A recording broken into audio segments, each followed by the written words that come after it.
Ray. I'll call the meeting to order. Clerk, call the roll. Kieran. Here. Amy. Arthur. Here. Parch. Here. Petal. Here. Dickerson. Here.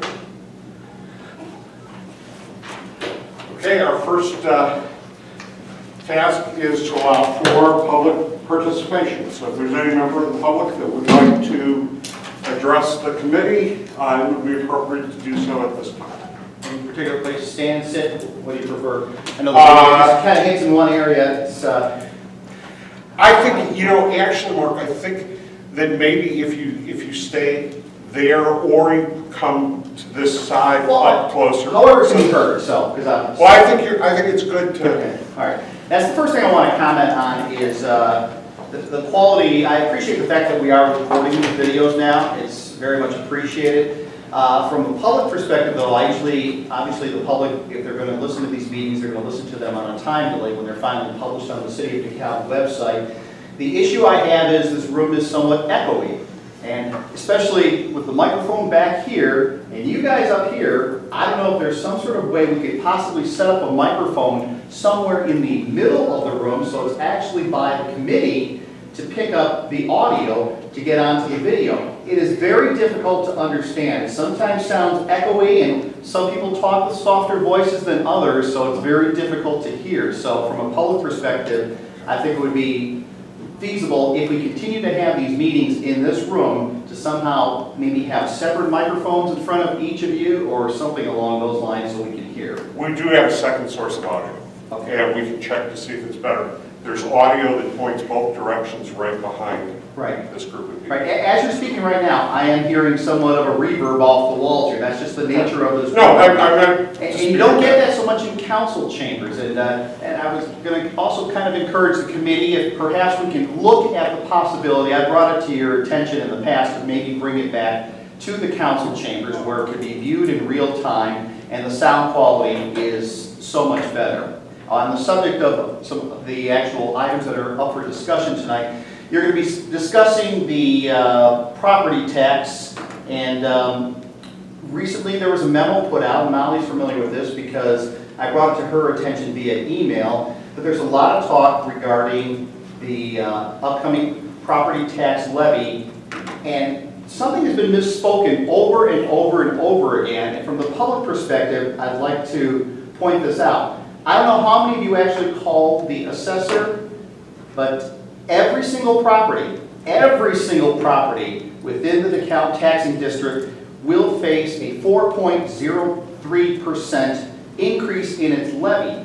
And the city has been stating nonstop, if you own a $150,000 home, you will not see a property tax increase, assuming we keep the rate the same.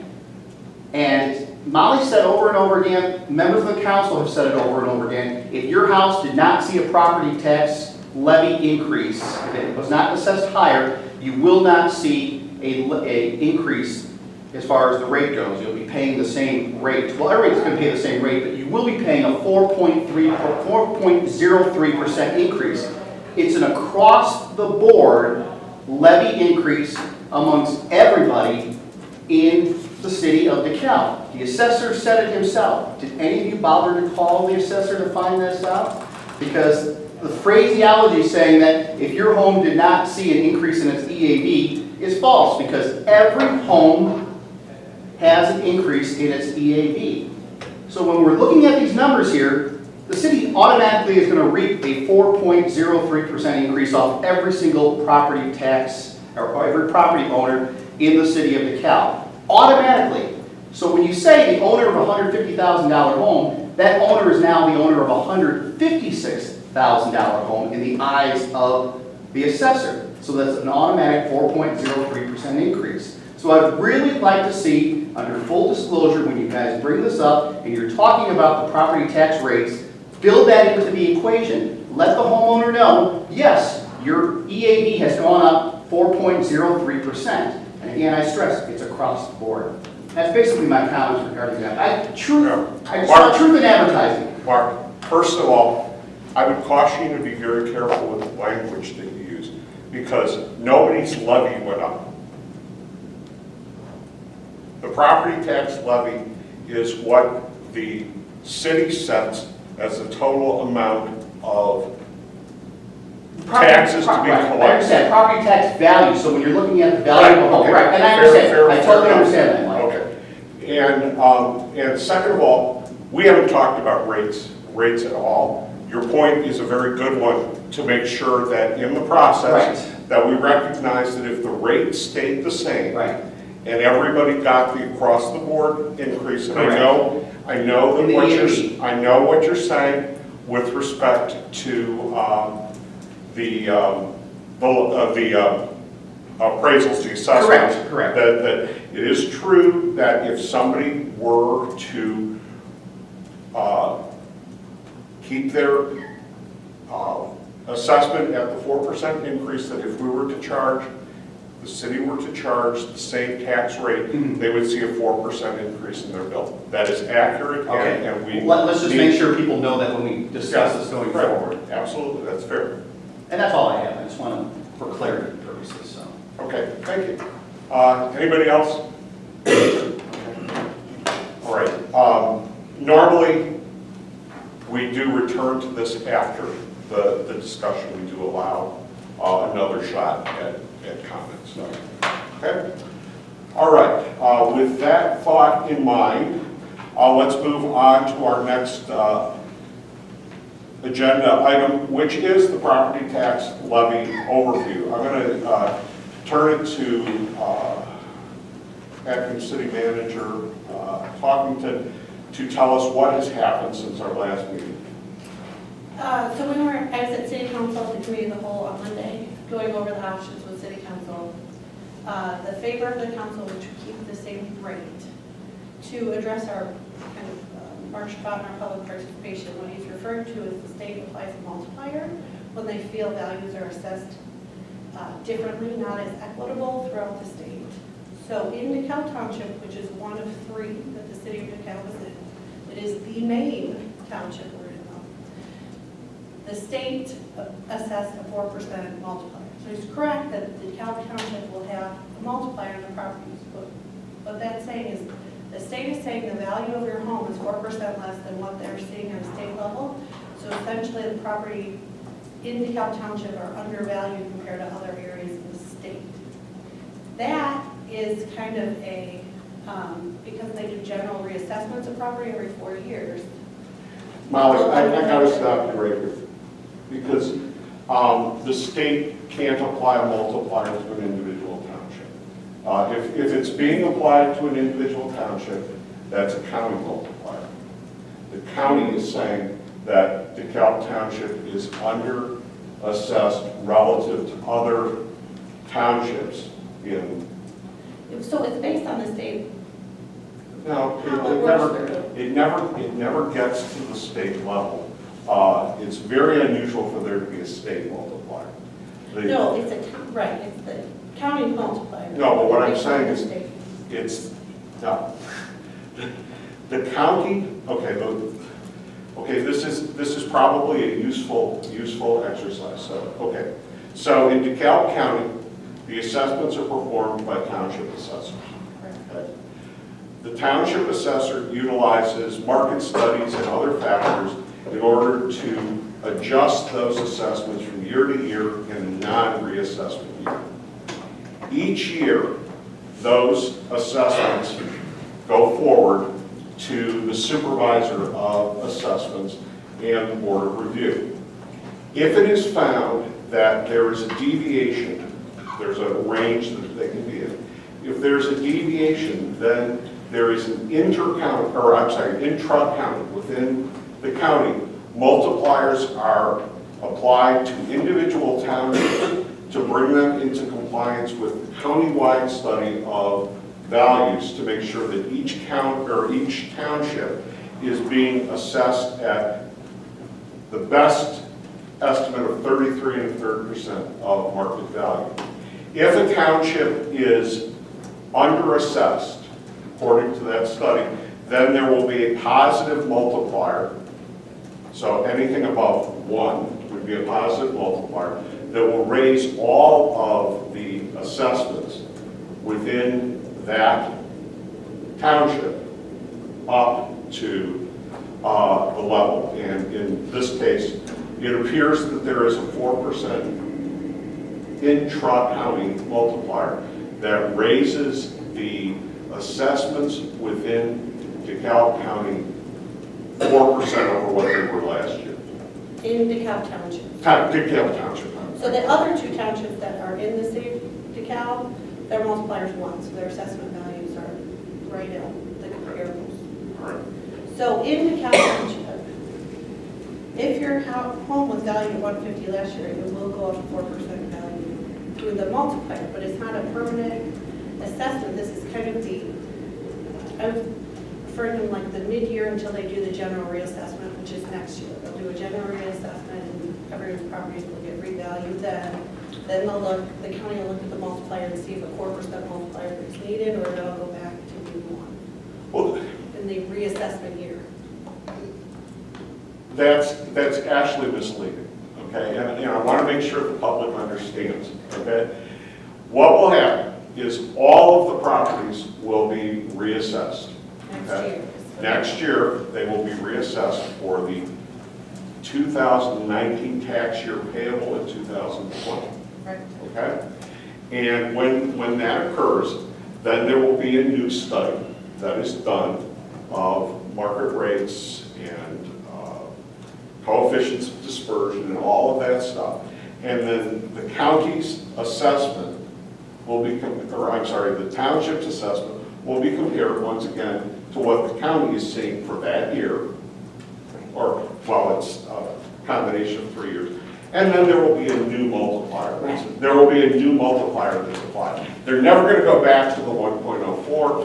What they're going to just do is each year they compare how the assessments look relative to what they should according to the way that the law is written.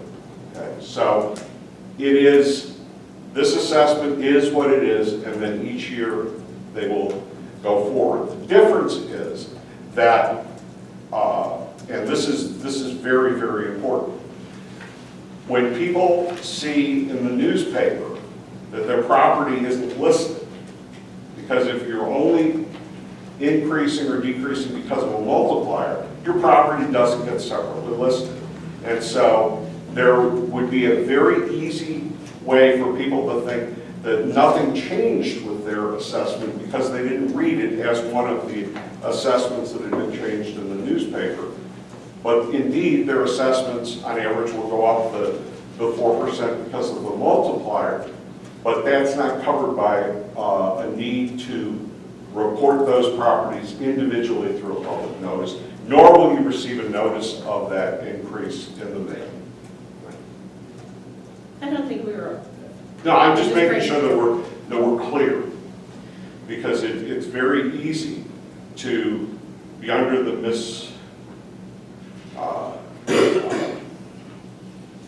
misnomer there or whatever, that your property taxes are not going to go up if the rate doesn't change. And it's also not true that you can assume that if your property wasn't listed in the publishing of the properties that your assessment isn't going to go up. It will go up, but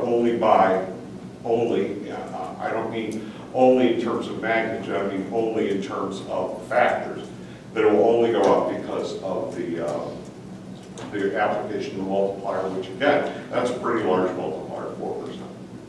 And the multiplier does affect the assessment value of your home. Yeah, it So, raises it, yeah. Your home doesn't stay, so and I think maybe this is where the confusion lies. If your home was valued at 150 last year, and we have a 4% multiplier, it will not be valued at 150 this year. So if it's 150 this Right, year, no, that's 150 next absolutely. year, the same rate, there's no change in tax.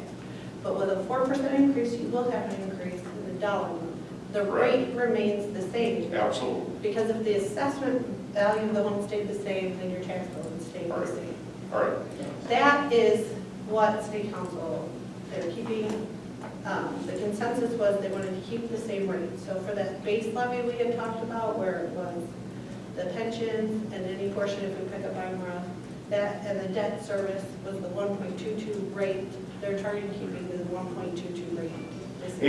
And how short does that put us of what we recommend?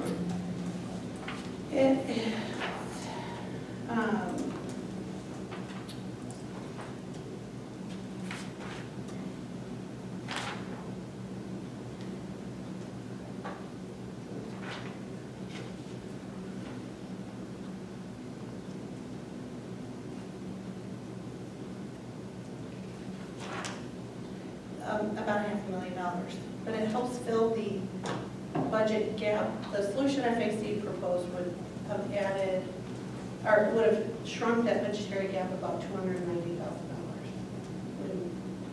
We put it in because I had already factored in some growth of property tax levy, so that $500,000 between FAC's option and keeping the rate the same is really the difference on that budget balancing, or the budget balancing measure, $290,000 difference. Okay, open it up to the committee. Tom? Couple of comments. I listened to the meeting, and there remains a general confusion on the council relative to the, in my opinion, relative to what they are attempting, what their intention is to do, I think, versus what may have come out. There's a conversation about no tax increase was mentioned by 2 or 3 members of the council in the meeting. And then they get on the conversation about capturing growth. And the 4% aspect or the 6% aspect of the conversation is a discussion about growth. And that's a problem I have with the discussion, because the only real growth is new construction. That is, I got a new house, I got a new building, or I put on an addition. That's growth. The 4% factor is an inflationary market increase in the value of a home. Now, if the members want to have no increase on existing homeowners, if that's their intent, then you would have the same dollar levy that you had last year. So, in a simple example, if I had $1 million of EAV in the marketplace and I had 10 homes, each home's $100,000. That was last year.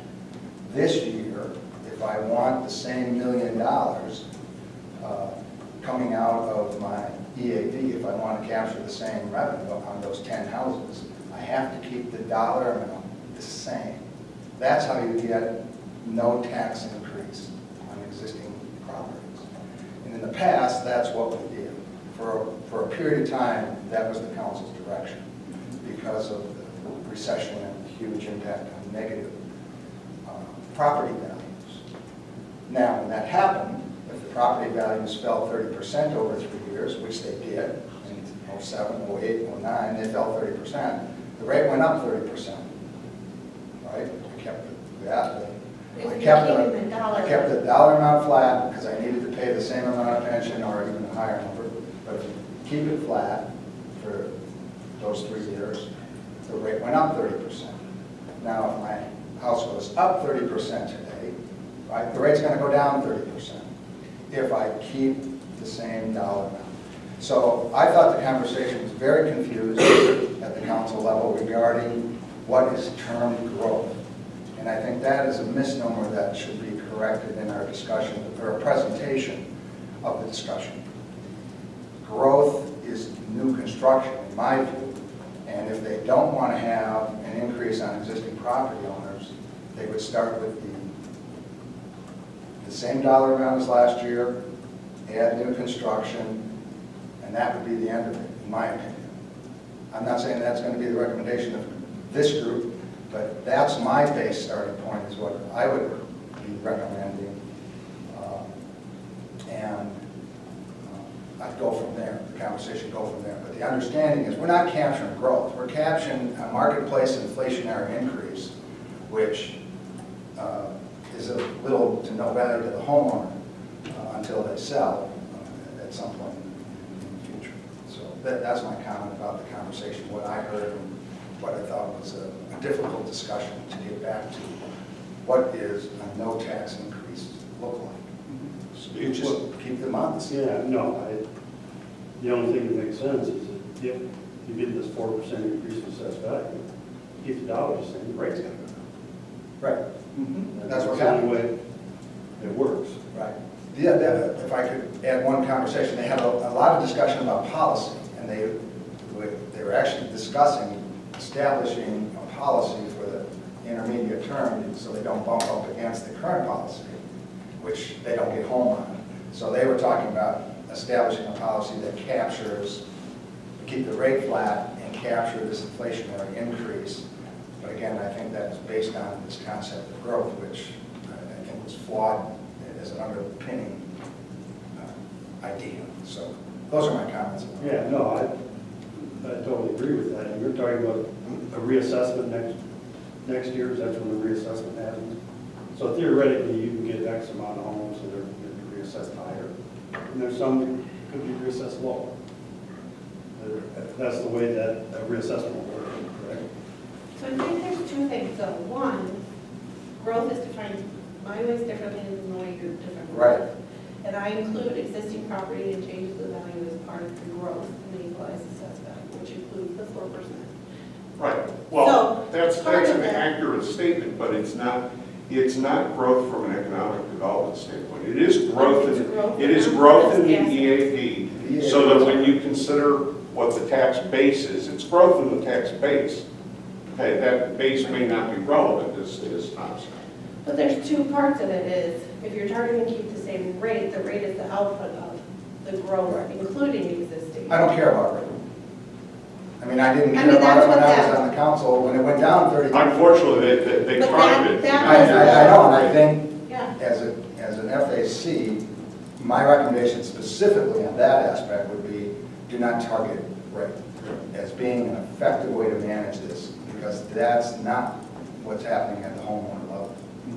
If God forbid, DeKalb actually got back to its 30%, recaptured all 30% of its market value, and we kept the rate flat like they're talking about, you'd be paying 30% more in property taxes in a couple of years. Right. That's not a good That's not policy. what the- That's not what I would consider good policy.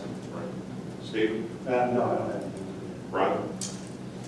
No, other than I think you brought up a good point about interpretation. I think you or somebody should write a letter to the Chronicle and laying that out. Because I think there's going to be a lot of confusion for the I'd confuse me even more. taxpayer. They already got in the law that on you, and there is that interpretive piece.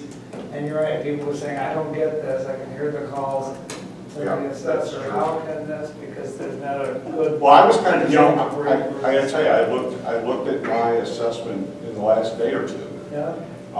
because I did not expect that it would be one that was listed, so I wasn't particularly worried about that. But then I went in there, and I'll tell you, it took me 20 minutes to figure out that, number one, it was correct, and number two, to identify the fact that that multiplier was as high as it was. And it you know,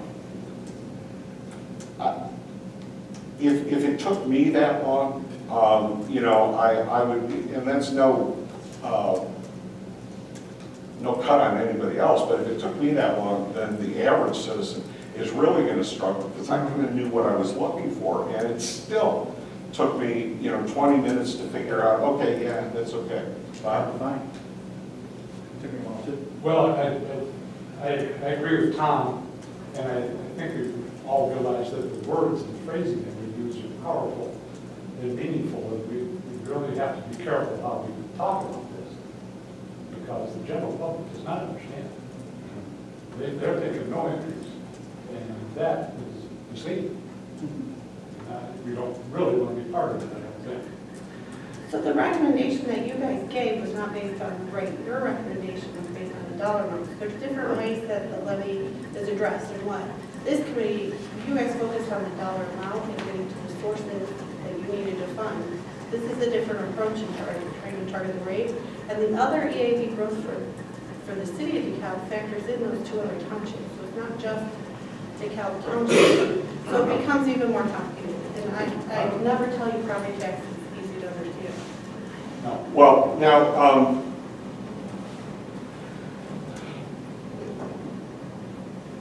this perspective, I think, we had a lengthy discussion, I think a very effective discussion at the last meeting. And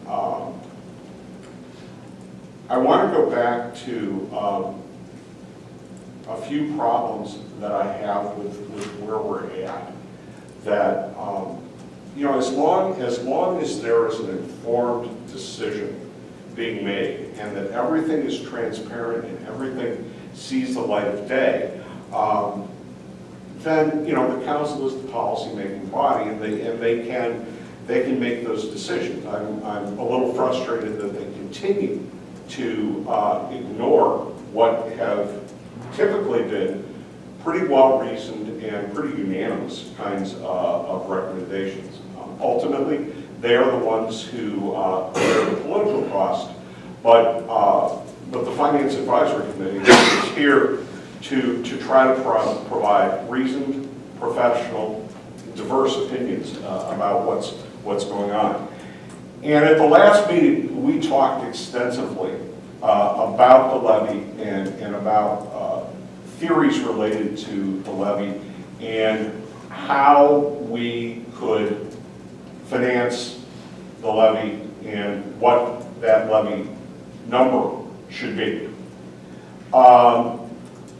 The first thing that I have a really, really big problem with, and I did not watch the meeting, I mean, part of that is I was not available to watch the meeting. But the bottom line is that I am very upset that they would say, well, all we have to do is change the policy and then we'll be in compliance. That's baloney. I don't care about an interim policy. The bottom line is you're not in compliance with the policy and you're afraid to make the tough decisions that are necessary to comply with a policy that was adopted and is adopted by the City Council upon recommendations from a number of different groups and going through a public hearing process. Right now, if you look at the levy document that was presented to us at the last meeting, the base levy that was necessary to cover police, fire, IMRF, and the library debt service was an amount that was $1.35 million more than the base levy from last year, which would be a 21% increase. If all of the property in the city were in DeKalb Township, what that would mean is that the increase in the levy would be a total of 5%, or 4%, I'm sorry. And that means that, quick and dirty, they've only funded 1/4 of the levy increase that we recommended. Now, in fairness, they can utilize the same revenue sources that we talked about that are property tax related to reduce that gap. But there still was a relatively small amount that was going to be attributable to the 4%, 6%, whatever increase in the EAP, whether that's due to inflation or whether that's due to new growth. My concern in balancing things, yes, we've got to really be concerned about what we're doing with respect to property taxes. But again, we also have to demand accountability on the part of the other taxing units, because the lion's share of increase in the tax bills has not been the city over the years. That's not a justification, but it's one of these things that, the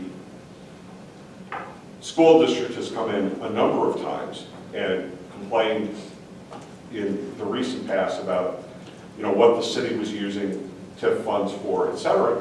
And by far, the school district is the largest taxer on the property tax bill, and has not been held responsible in the way that the library was, at least in terms of the debate, for monies that they received from the state they did not place toward reducing the levy, even though those monies were originally collected from the levy. So I guess my point, You're talking about the 21 million? yeah, yes, I am, right. Thank you. And I think it was half of that is at issue, something like that. But here's where the rubber meets the road to me. There's two issues that I'm very concerned about. Number one, well, I'm going to say three issues so that I can get my, as a taxpayer, I don't want my taxes to go up any more than anybody else does.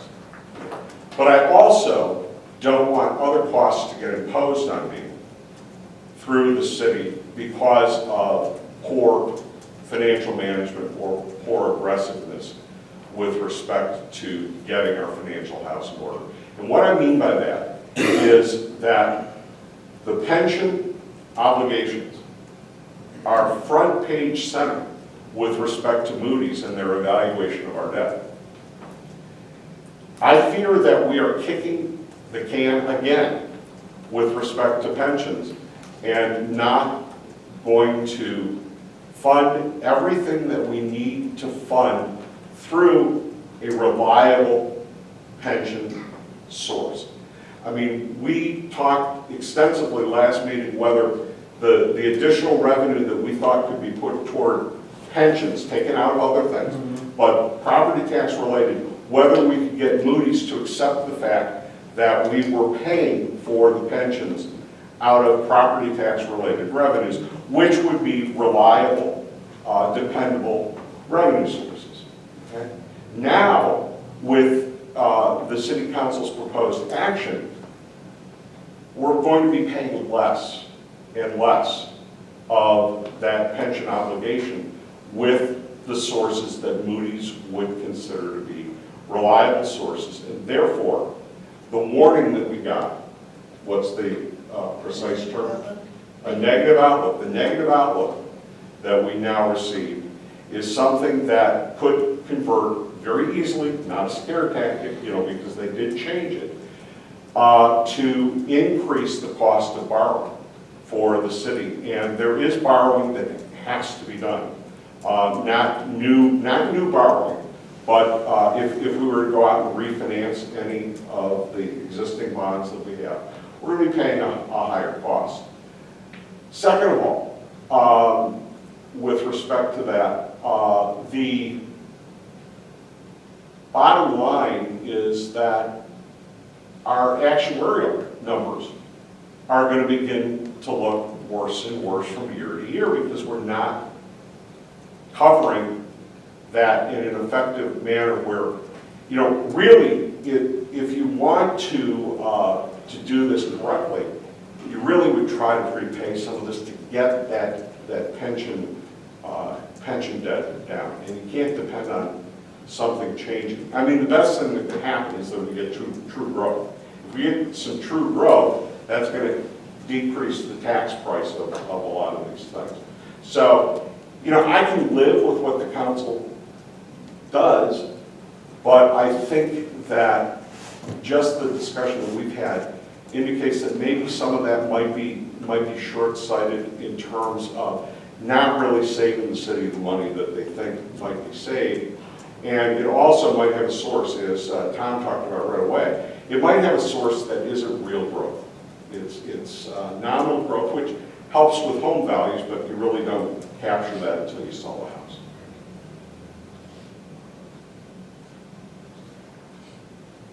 Are they looking, and I know this is an open question with the council, because their conversation was non-binding, was just consensus building discussion, right? So they're looking for a formal recommendation from our group, And I know we went through and discussed the pilot and all those other pieces, which you put into the number, so it decreased that gap substantially, which I think they came around to understanding to a pretty decent extent. I think a number of members understood that, and the potential value of that. And then that remainder, which to me, we are paying, to just make a point of clarity, the pensions are going to be paid at the actuarial recommended amount. So to the extent that that's progress, there's real progress, because those amounts are going to get paid. They were part of the budget, they were paid last year at an increased level, and they're going to get paid this year at an increased level.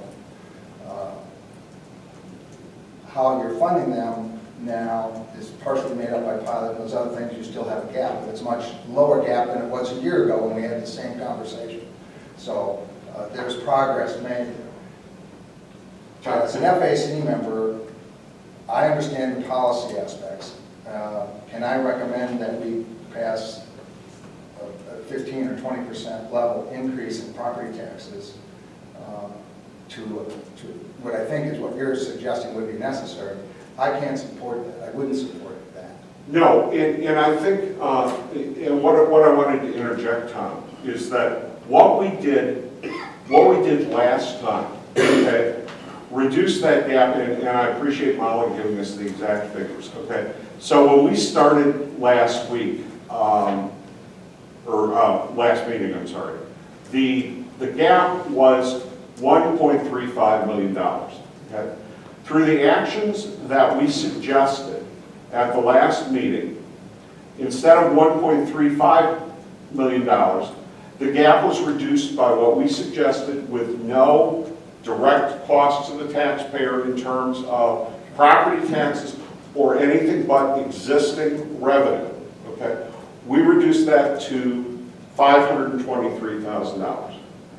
So in terms of the actual levy increase, I'm not saying this is palatable, but in terms of the actual levy increase, what that would mean would be in order to fully fund through the property tax and these other sources we identified, you'd need 8.1% base levy percentage increase. So it's reduced almost to a third. It's probably closer to 40% of what it was. And so the gap is not as large, which makes me feel better. And if they adopt that, and they adopt using those fund sources, it's not perfect, I can live with that, as long as they commit to devoting this portion of the budget to these, to the funding of the pensions. Do we know that Moody's will accept those? No, we don't. But I will try my best to get up to them. It helps that we put it in here to acknowledge it, so each time we do that, we have a history now building with it. But I did take that at the last meeting that you guys did make that your recommendation. There was a vote that counting these other things towards the tax levy was your recommendation. Yeah, and I guess I didn't, I wanted the other things taken care of, so that we finally got them in there correctly and reflected them as per our conversation. So I guess that's what I was primarily voting on. Knowing that we would not have a final recommendation, my original thoughts to you were not having a final recommendation until we get through this budget discussion, because nothing is unto itself, in my view of this whole discussion. I committed that we would revisit. Yeah, because to me, the budget actions we're going to take would set the table in the community. If you tell me that we're going to get to a 5-year forecast that gets us back to 25% for all 5 years, based on the cuts we're talking about, and some of the minor revenue recommendations, then I would be more inclined to support capital tax discussions, and even this. Until we accomplish all of that, I have a real problem. Here's what I propose as a means of moving forward. Okay, I think we've had enough discussion about the property tax levy that we understand where we are tonight versus where we were last time, okay? And so what I would suggest is that we move on, and I appreciate Tom's suggestion that we look at the whole budget and see where we're at. We already made a recommendation that is consistent with this $523,423 increase with the offsets that we're talking about. But we'll revisit that. We'll give everybody a chance to re-vote on whether we're comfortable with that. And, you know, Moody's is a wild card. I hope they accept it. Molly is a bit skeptical as to whether they will accept that as property tax revenue. That's also the case. I think we can also argue with them about the state finances, but right now, all they've done is given us a negative outlook. I think what you do is if they decide to push that one step further to downgrade, then I think you need to find. Just one other point that was brought up, and this discussion of the TIF surplus piece being also accounted for, there were some questions by council members. I don't think they got a complete understanding of that. I think they understood the surplus, and that's property tax. It's pure property tax coming back to the city through the 50% surplus agreement, right? And there's a comment about that going away. It doesn't go away. It doubles. So if I was in front of Moody's and somebody brought up that, I would say, look, in 2 years, TIF 2 is off, and I'm getting 100% of that. That's guaranteed. That's per TIF contract. So there's no doubt about what's going to happen with that. It's going to go into this calculation that we're making, and it's going to double. And if it does, if I'm remembering the numbers correctly, if it does, then theoretically that, if you were going by this year's numbers, that deficit disappears. Right. Well, it certainly disappears when they take TIF 1 off and you release that $70 million worth of TIF EAP that's sitting there. Yeah, the comment was, depending on what they did with TIF 3, how the TIF surplus would go. I said it's phased out, then if we didn't remove properties, so some of TIF 1 properties. I understand that. Yeah, but So the that's surplus all is the surplus. Right, the vast bulk of that, you tell me the number now, it's Yeah, 70 or $80 million.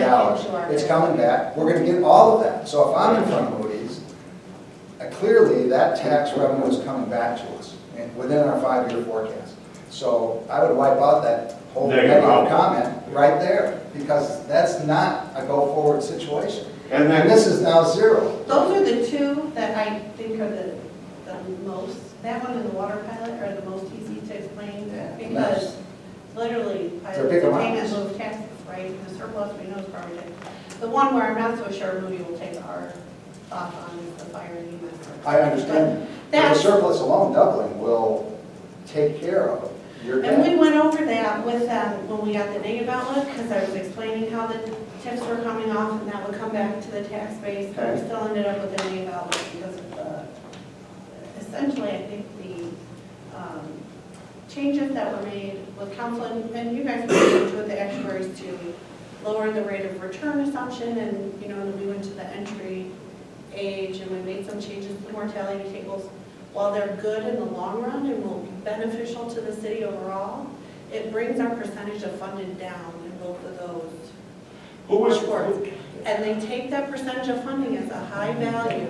And we went, and with our council, when we were doing it, we went back and forth a little bit about, you know, we made adjustments to fund the pensions better. It shouldn't put us into that negative outlook, but the ratios and how they calculate it, it calculates out where we're higher, where our ratios on pension and long-term debt are higher than just the very next lowest, you know, the next lowest bond rating. We're higher than the ratios though, except for that. So the negative outlook, I think it was yeah, but they're like making, a compromise. they're making a heck of a lot of money doing this analysis, so they should earn their money and not just be applying formulas. I'm sorry. Who represents the city when you talk to Moody's? Elizabeth Hennessy from Raymond James.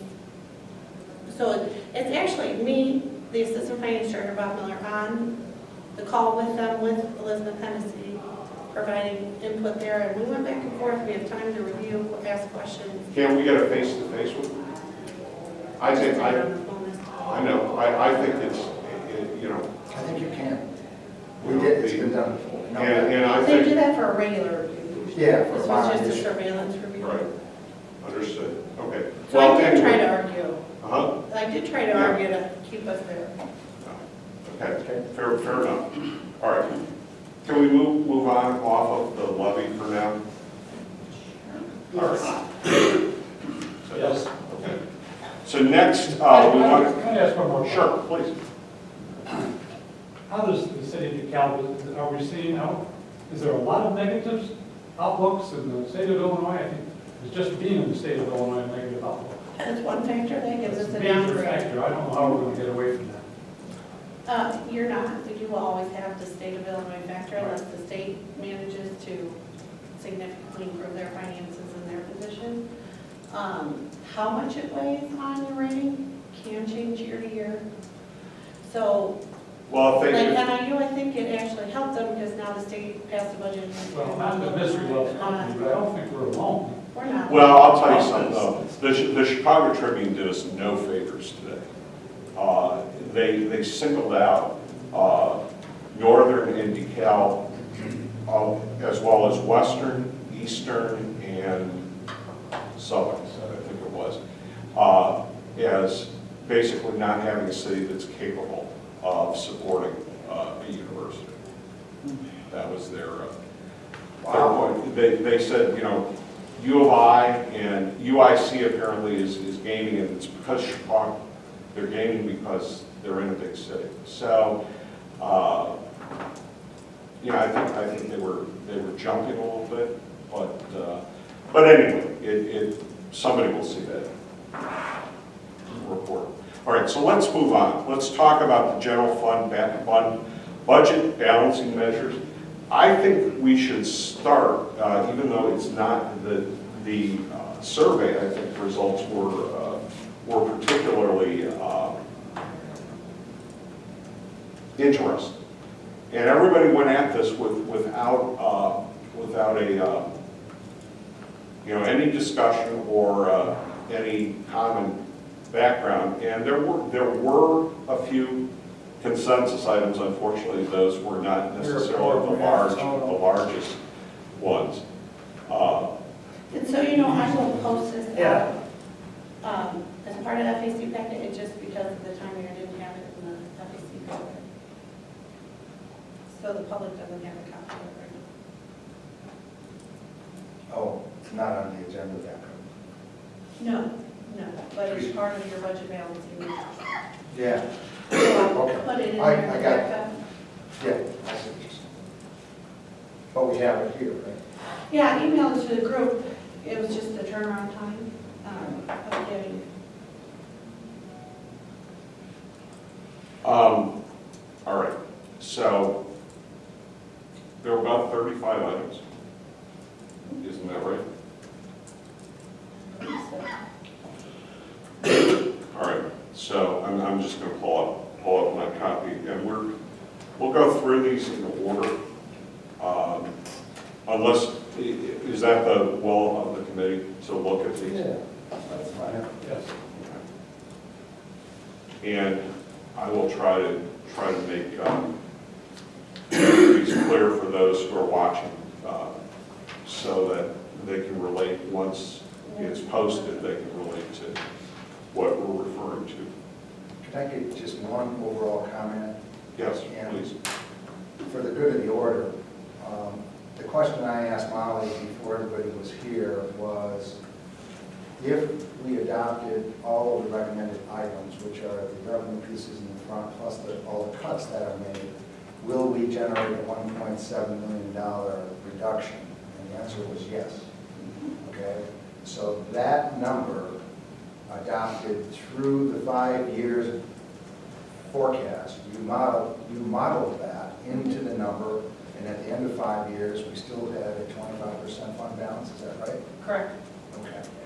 So that as an underlying assumption, if we can get to this number one way or another, we have really fixed that huge downward slope and eliminated the huge deficits that drive fund balance to virtually zero by year 5. Right, so for example, if you didn't want to do the tuition reimbursement at $25,000, I'm going to ask you to find something else for $25,000. Right. So Okay. we're always keeping in It was like having an Excel spreadsheet, so if we altered one, then we could say, all right, we still need to, you know, this is where we need to find it somewhere else.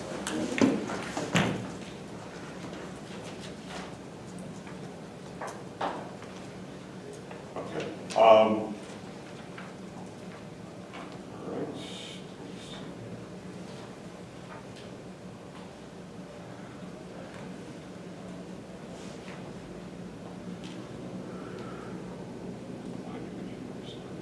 Here we go.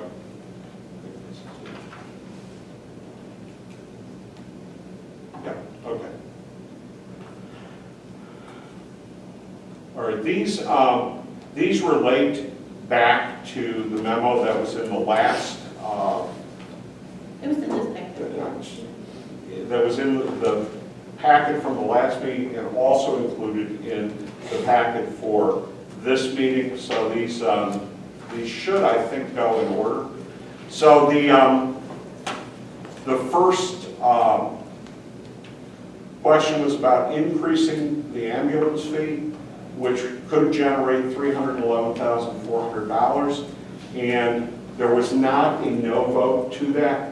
There were 4 yeses and 2 maybes. And one comment was versus what is the current fee? Higher poverty rate in DeKalb than is typical. What does research show? Happens to call rate for help if fear of being unable to pay a fee.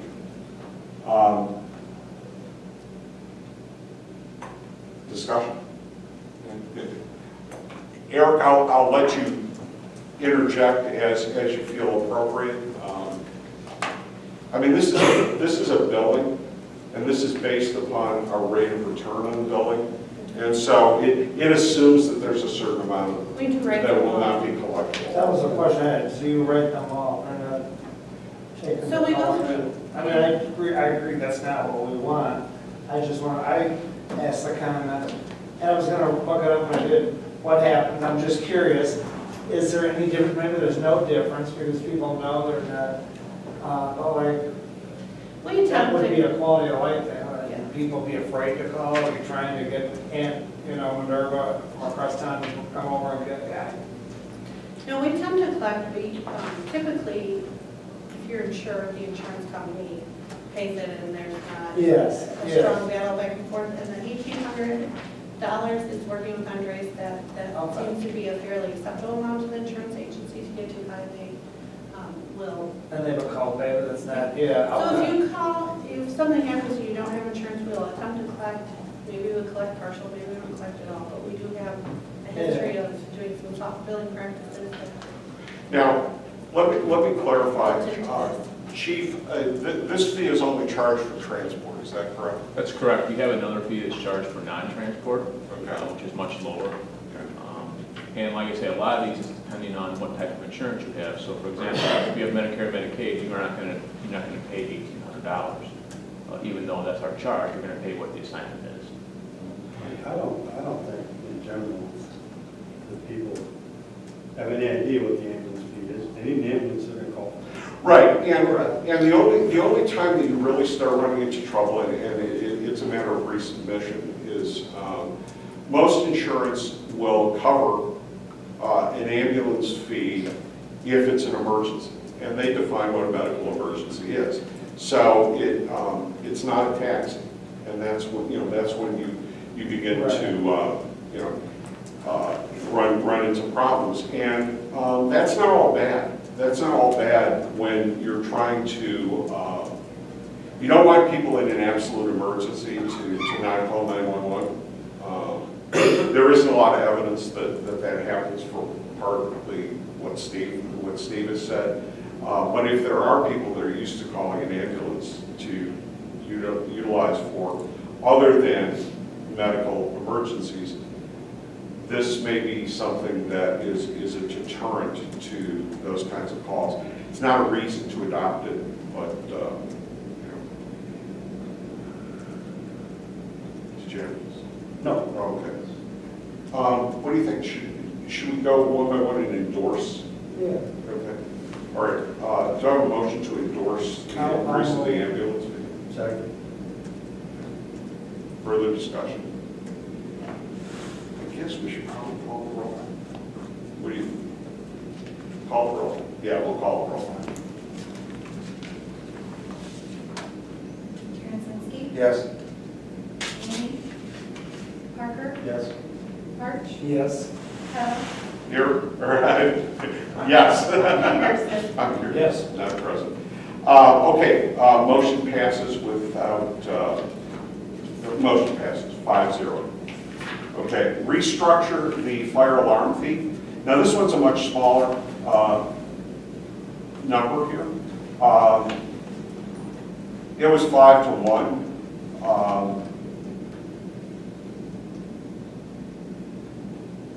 I don't know if I was the one, I don't know what,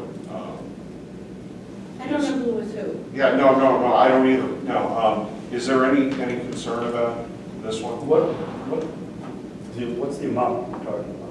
$25,500 Oh, I know. total. It's not for call. I mean, what do they charge for calls? So right now, we charge $100 after responding to the fourth, and then if we started charging $150 after the second false alarm and increase $50 with each subsequent alarm. Yeah, I think it needs to go up every time. That's- Yeah, It's gotta be a pain. It's got to be a penalty, because then there's a problem, and Okay. somebody needs to. Do I have a figure it motion out. to endorse this one? So, Okay. And there's a second in there, yeah. All right, I don't know if we need to, we'll do the roll call just to make sure, because, I think there's some, yeah. Well, no, I'm just saying that I don't know what we have to do to, well, of course, we don't have a formal authority, so. All right, I'm going to just do a voice vote. All those in favor say aye. Aye. Opposed? Abstentions? Okay, passes unanimously. Ambulance intercept fee would generate 9,600. There were two maybes, and one comment was, what does the chief say? Eric? Well, this is, we were asked to provide any possible sources of revenue. Sure. And this is one of the ones we chose to provide. This could cause some hard feelings out there, some of the people that come into our city, but it is a source of revenue. So that's why it was put out there. explain exactly what intercept. So what an intercept is, so what happens is when you live in an outside surrounding town and you don't have either a paramedic level service or enough staff, this is not mutual aid, so we give mutual aid and we get mutual aid on large incidents. So let's say somebody's coming to DeKalb and they need to upgrade their service. They want to upgrade their paramedic level service, give drugs, whatever type of care they would need to upgrade that we can provide if they are unable to. We would then send one of our paramedic ambulances up, meet them on the road, and then charge them for that service. Makes sense. I'll give you an example from my own experience. This is many years ago, so things have changed a little bit. But place that I was working, a young man, 14 years old, had a heart attack, and the fire department from the community responded. But at that particular time, volunteer fire department, very good one. But at that time of day, did not have a paramedic. They had EMTs exclusively. And so in order to administer the drugs, they had to wait for a paramedic to get there. We happened to work in the town, but was a paramedic with another fire department, so that they could continue to treat the person. If it had been an ALS, a different kind of ALS situation, it would be possible that the best situation would be to load the person in an ambulance doing everything that they could possibly do, that they were authorized to do and competent to do, and start driving. And as soon as they got to the other ambulance, which was intercepting them with ALS, either personnel or support in the ambulance, they would transfer the patient, is that right? We normally get in their ambulance. Okay, normally get into their ambulance, and then you continue on to the hospital. So it's literally, it's an intercept with resources that are not available on their ambulance. Is that a fair? Correct. Just a question, it sounds to me like this is virtually one way then, for the community. It's services we provide That they do not. that they do not, and there's never a reciprocal Not on intercept, on but like I this, say, on this situation. when you do mutual aid, it's a little bit different. This is a service that they don't, they're already responding and they're not providing, so we're assisting their, upgrading their care. Mutual aid, we would go to their, we still gonna go to a car wreck or a major fire in somebody's town that would not cost, we would not charge. Yeah. Just like vice versa, they come here, we would not charge. Okay. I was a maybe, but I think I can support it now. It's all one way. Yep, it is. All right. Motion? Motion. Second. All those in favor say aye. Aye. Opposed? Okay. Next one, there'll probably be a little more discussion. This is a an assistant city manager at the midpoint of the salary range or lower. Now, let me look at this again here.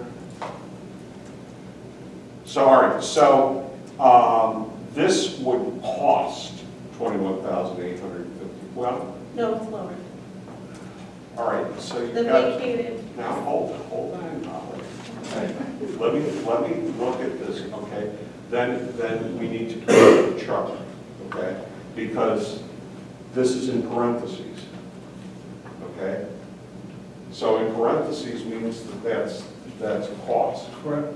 well, that was a lower cost. than we're gonna- Oh, you're saying this is a lower cost, okay? But everything else was a higher revenue, so you're saying a lower. So the revenue is right, we're positive because it would be an increase. These Okay. are all in All right. negatives because it's an All right, increase. all right, fair enough. Now, not all of the expenditures were reductions. No, I understand that, but as long as we're clear that the nomenclature is if it's an expenditure and it's in parents as, let's see, an expenditure, that would be a credit against the expenditure, so that would be a reduction. The reduction comes about because you would be, the assistant city manager is already in the budget, but it's not in the budget at the midpoint of the salary range or lower. So that's where the savings comes. The other aspects of this, and we may choose to put this off until we do some of the other items. The other part of this is that the duties of the city manager, or the assistant city manager, are changed under this particular proposal. The assistant city manager takes on responsibility for being the human resources and the IT director. Correct, maybe we should do number 5 first and come back to the That's next fine. one, because that's how I You wanna looked do at it, that? I was reading that. Okay. Yeah, that'd be- All right, we'll pass on that one. So can you make a note that we need to come back to 4? I could do that. All right, let's go to number 5. Eliminate the human resources director. 4 yeses, 1 no, 1 maybe.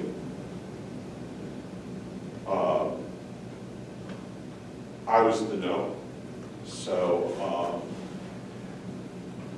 let's get a motion on the floor, motion to approve it. I'll move. Second. Okay, all right. So I have 2 concerns. Number 1, the consideration of hiring the human resources director was a long and an involved process. And ultimately, the decision was made that it was an important position to have. I think it's one of the most important positions that you can have in an organization, especially an organization the size of the city. Is it cheap? No, it's not. But if you don't do things right in human resources, you can lose more in terms of lawsuits over civil rights, over the ADA, over workman's comp, over FMLA than the human resources director costs. I consider it acceptable that, you know, that I've been able to say that. If people disagree, that's fine, I'll go with the majority. No, somebody's got to do performance services. So whether it's, I don't know, if you need a director, but there's got to be somebody that's one of their functions. And that's where it got confusing because they were so. So this one's almost a package besides just these two positions.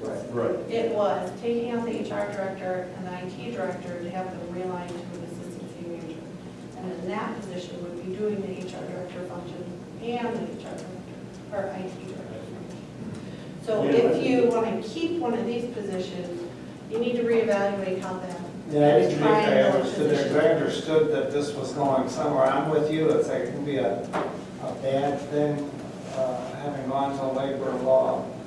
And, yeah, I mean, just stuff that can happen. On the other hand, we're limiting positions, and we're kind of prioritizing, well, is it IT or is it HR? But HR has somebody that, you know, and there's still a shell of an HR.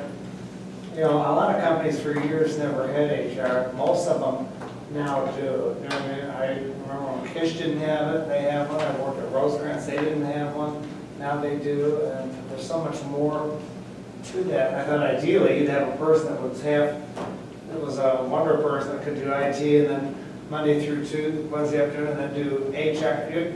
You know what I'm saying? It's Well, it's a kind I of think they seem like two totally different they do. things. And Oh, they I'm are. sure you can find the right person that can. So it's actually a common model in local government, and we looked it up to find job descriptions to even, before I even put this together, that I have multiple job descriptions of an assistant doing HRIT. So there are some out there. Are any of these the most preferred place to be? No, this is compromising service in some way, and you're accepting a lower level of service by doing some of them when we're reducing these positions. But the question I would have is, let's assume that you can find a person to do this. What else is going to be in their portfolio if they're an assistant city manager? Is that all they're going to do? Yeah, That's what I'm thinking. That, you know, what you know. This would be the primary focus of that position now. So it would shift from some of the special projects that the prior assistant was leading. Those will have to go back down to the departments, and that's partially why the two management analyst positions were remaining in the budget, because I think some of that work will get pushed down to those positions. And why there's actually an increase of the one HR generalist to full-time to also help absorb some of those functions. Well, you know, being the no, I will tell you what, you know, and realizing that doing these things is difficult and having to compromise. I don't think this is an optimal situation, but I certainly would be willing to live with it with one minor change. That the assistant city manager, the new one, be appointed as the acting human resources director and the acting IT director, and that be their portfolio. And with the understanding that that position needs to be reevaluated within 3 years or something like that. I'm willing to try it. Well, except you're assuming we're getting rid of the IT, we haven't gotten to that point yet. No, I understand. But I hear what you're saying, that makes more sense. You know, that you're saying that Because I'm assuming this is a temporary. I'm agreeing this isn't permanent, I'm assuming it's You would a hope. 5-year at worst. But the council has the right to make it permanent, but I would at least, this is such a major decision that yeah, and it was a major decision to hire these positions in the first place. And maybe that isn't a priority to keep them, that's okay. But I think we need to do that discussion over more than one time period Yes. and reevaluate. So let's move forward, and then we'll come back and take the package.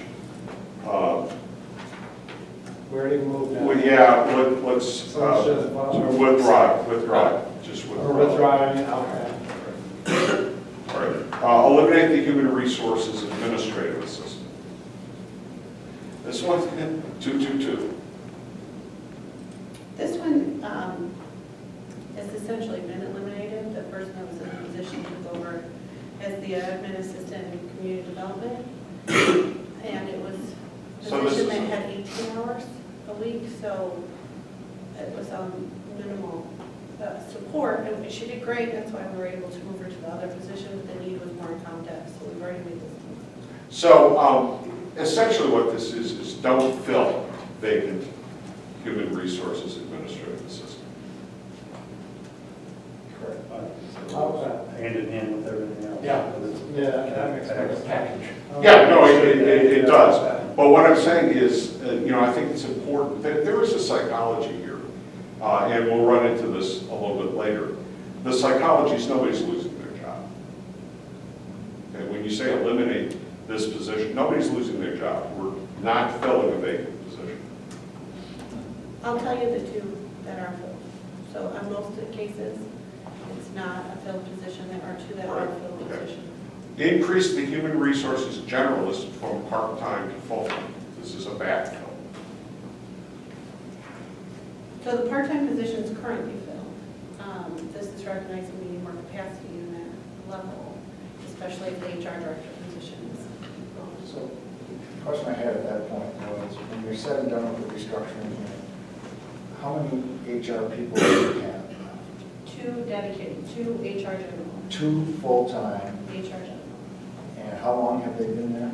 So one has been here probably almost 25, 30 years. Okay, so you have somebody who knows the history, knows the books, knows the record keeping, blah, blah, blah, Right. all the insurances and all the blah, blah, blah. Okay, and this one here is the same level, is it at the same level as that person? They will become equal positions, correct? Okay, so they're expected to be a pretty high level And they can cross-train with each other for purposes and for backup. of administrative functions. Mhm. So the day-to-day administration who gets qualified, blah, blah, blah. Essentially, it'll be one is focused on recruiting. So right now, police and fire separated to the other position, but I want to bring all of recruiting under one because we've had a common Yep. police and fire need. Okay. And then have the other one do the rest. I'm good.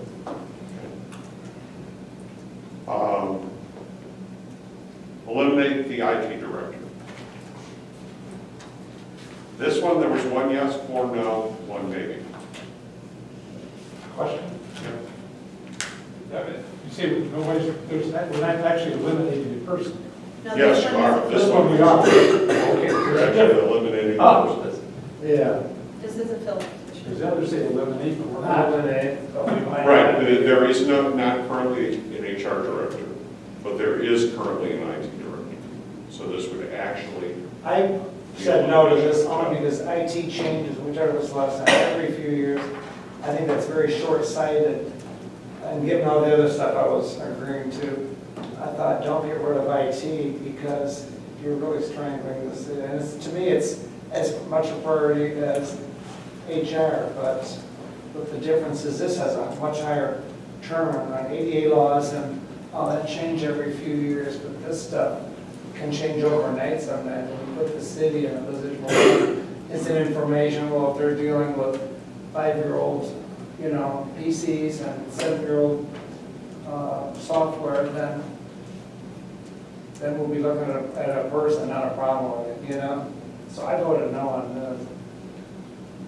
I supported it with the understanding that if you had major systems, right now you have a pretty significant systems installation. I don't know if it's complete or not. We go live on financials on the 15th. Okay, so So we're getting there. you're getting close on that major install. Should the time come when you have another major install or need that help, my view is you would have to outsource or have that provided if there's a major systems installed. I'm assuming you have looked at other cities' models and talked about staffing requirements and job descriptions in communities that can't support this total level of expenditure, which is where we're at. Now, maybe you got to look at a community that's got 20,000 people or 25 to find a structured job description where you have multiple hats. But That's what I see happening here. The problem is you run a risk coming to either a hard failure, something substantial, or you don't recognize the fact that you don't know what you don't know. That is, you're going to make a fatal mistake. I mean, those are risks. But all small communities, many small communities, would have a situation like this, and multiple heads, and knowing when they have to go outside to have adequate support. And I would put this in that class. I'd say it's I would a, much rather have a chief of police and a chief of fire chief than a director. So as you set priorities, those are things I hope before you adopted this recommendation that staff recommended. Steve? I had the opportunity last week to visit with the finance director at Village of Buffalo Grove. He used to be married to my niece, so, and he'd been there 26 years, and there's a lot of similarities, the population of 40,000. One of the big differences, they have an assessed value of 1.6 billion to our 550 million, so, I mean, it's a much more affluent area. But one of the things we did talk about is, I had a whole list of things I asked him. One of the things was IT. They ended up outsourcing to a company called Interdev, and they're very happy with that. So I don't know if we. There's a lot of jurisdictions over there, because they're a little bit denser, who actually are doing IT through an intergovernmental agreement. yeah, I think We've got NIU. Glenview What, and Grace Lake. Kenilworth?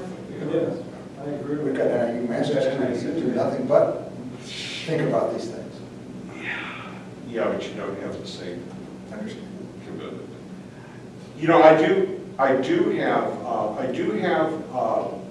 a compromise in here that I would be comfortable with what I said before with respect to the acting nature.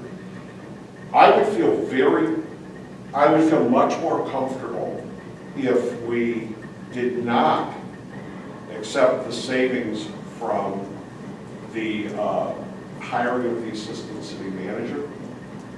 Remove that $21,800 savings, because you may be able to hire somebody at the upper end of the range, you know, not limit yourself to the middle area of the range, that might be capable of doing the job. But when you say, okay, we're going to hire somebody middle or below the mid-range, you're saying, okay, we're going to ask this person essentially to do potentially 3 jobs, and they've got to have a special set of skills that will allow them to do 2 of those. If Then, we put IT on, I think that would be too much. I could see assistant city manager and HR. I think to expect them to do all 3 would be good luck finding some, you know what I mean? well, yeah, our previous assistant city manager, though she did not hold the position, did have experience as an HR director. Mhm. That's not as hard to find. And there are, I'm sorry? That's more. Right. And there are people that have gone up the IT route, but it's less common. Less common. Okay. Well, what I would suggest, the next item is the interns, and I would like to separate that out, because I think that's somewhat independent of the other items. So what we need to do is we need to consider items 4, 5, 6, 7, and 8. Now,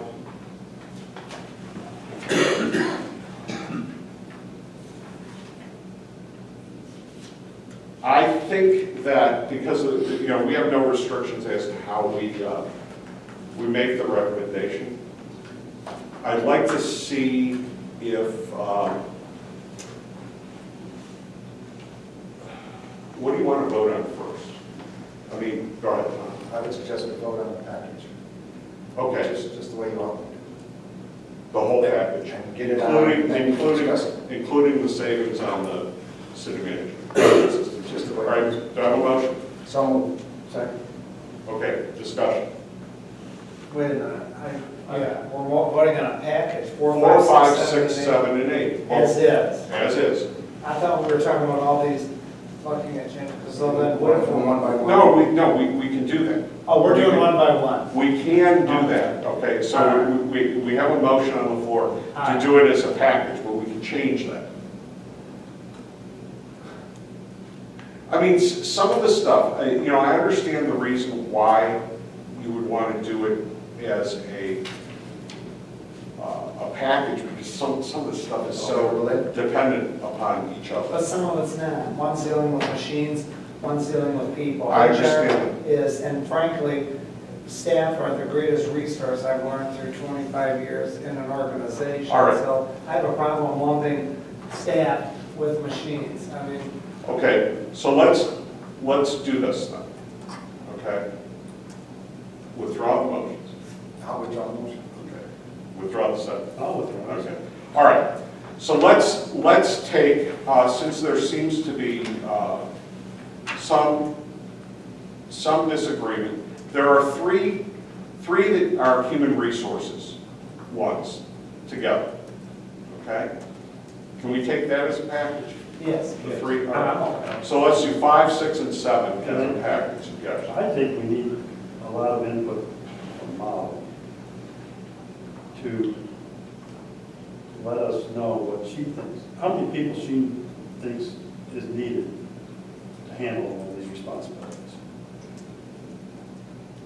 Because we can look at these numbers and say, yeah, let's do this and that, but it comes down to how many people do we need to get the job done in these areas. All of them. So every single position in here, I think, has value as it is. You do not have the funding as a city right now to support it the way we were structured. So ideally, having an HR director and IT director, I think, is more of a best practice, a better way of doing things. But since we can't support the funding for it, I took a very long time to take the input from all the departments. We even got suggestions from employees and the unions, and I had a few from even just regular residents that had called and gave me some ideas. To carefully consider each and every single one. So for me, the package that you kind of see as a whole, I think represents the best way that we can go forward and how we can manage with advanced standards. So you've already done it, right? Yeah, and so what you see in front of you is my best way of trying to rebuild the organization in a way I think we can fund it and still function. But that's why in these, each one, there is an impact on service when you look at them. And that's clearly kind of outlined that, if you do this, this is what will happen in service. So it's readjusting some of your expectations of what will happen in those departments as well. So HR is not going to be as proactive to go after things. It might be a more reactive department. Same with IT, more reactive. But there are situations where, like Trzynski had said, like in the city of Champaign, we went through the ERP system when I left, and we hired someone specifically as a project manager for the duration of that project. So we didn't take on a recurring position. So could that offset where we might need IT support in the future? Yeah, I assume when you put this together, you would look at, so I don't know, maybe I'm off base, maybe the optimum is looking at them as a package since. Well, let me make a suggestion, because there seems to be an 800-pound gorilla in the room with respect to getting over the hump in terms of making recommendations. I would like to suggest that we vote on number 5 alone. But here's the motion that I would like if people are amenable. Do not fill the vacant position of Human Resources Director. So don't eliminate the position. But don't fill the vacant position of Human Resources Director for a period of 3 years, or not less than 3 years, something like that. Forcing it to be revisited, but our strategy right now is don't fill that position for the short term. Is that? Yeah, that makes sense. Okay with Tom? that. I'm not really in favor of that. So you want a permanent elimination? Well, I think a future council and a future staff, and when that money becomes available, I mean, the comment is, communities are living with this organization structure. I'm assuming, you know, in your homework, you visited and looked at many different staffing models to come up with this. Who are some of the communities that have it? I know Carpentersville is probably the closest one.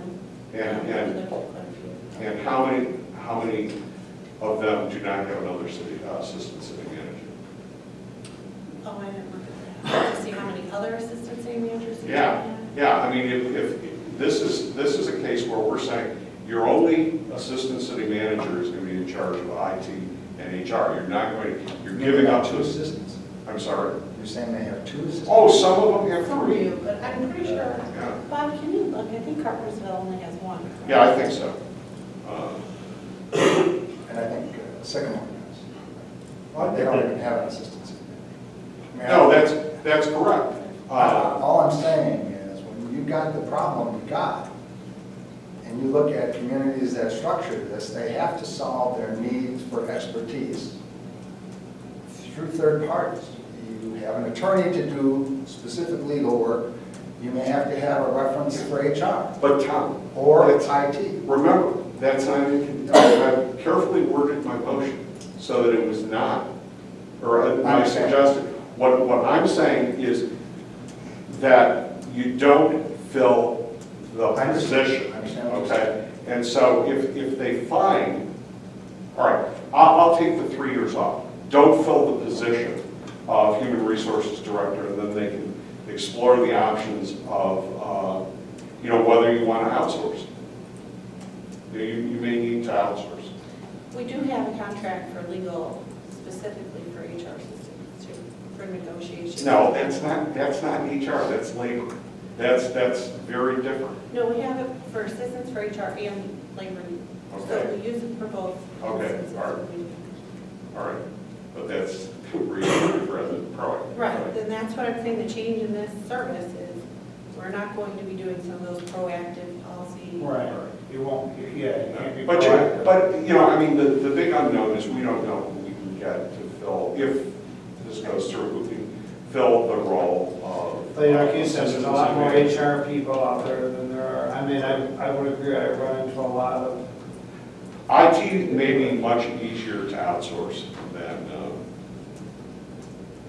the HR on the ground, day-to-day Right. services. Is there really any difference between eliminating or not filming? Because if we eliminate, and all of a sudden we have growth like crazy, then there may be a need, and you just bring it back. I mean, is that more difficult than just not knowing the position? Just asking the question. I would say the reason why I wrote eliminate is there's two things that we've carefully considered under city manager form of government. And based on council's questions and input prior to even starting this, and in their questions and input that they have for the city manager recruitment. The city manager position is the one that hires 5 years positions. City council sets the structure, like the department structure. So if you eliminate HR director, then and effectively make that a division, then you have to go back to council and get the department reestablished. If you leave it vacant, it's still part of the position control, and the city manager has an easier ability to hire and fire for the position, right? So if the intention is to keep it vacant for 5 years, we get a new city manager, and they feel that's the greatest need, the position should still vacant, they still have authority to fill that position. Well, You they don't have the eliminate- authority to recommend.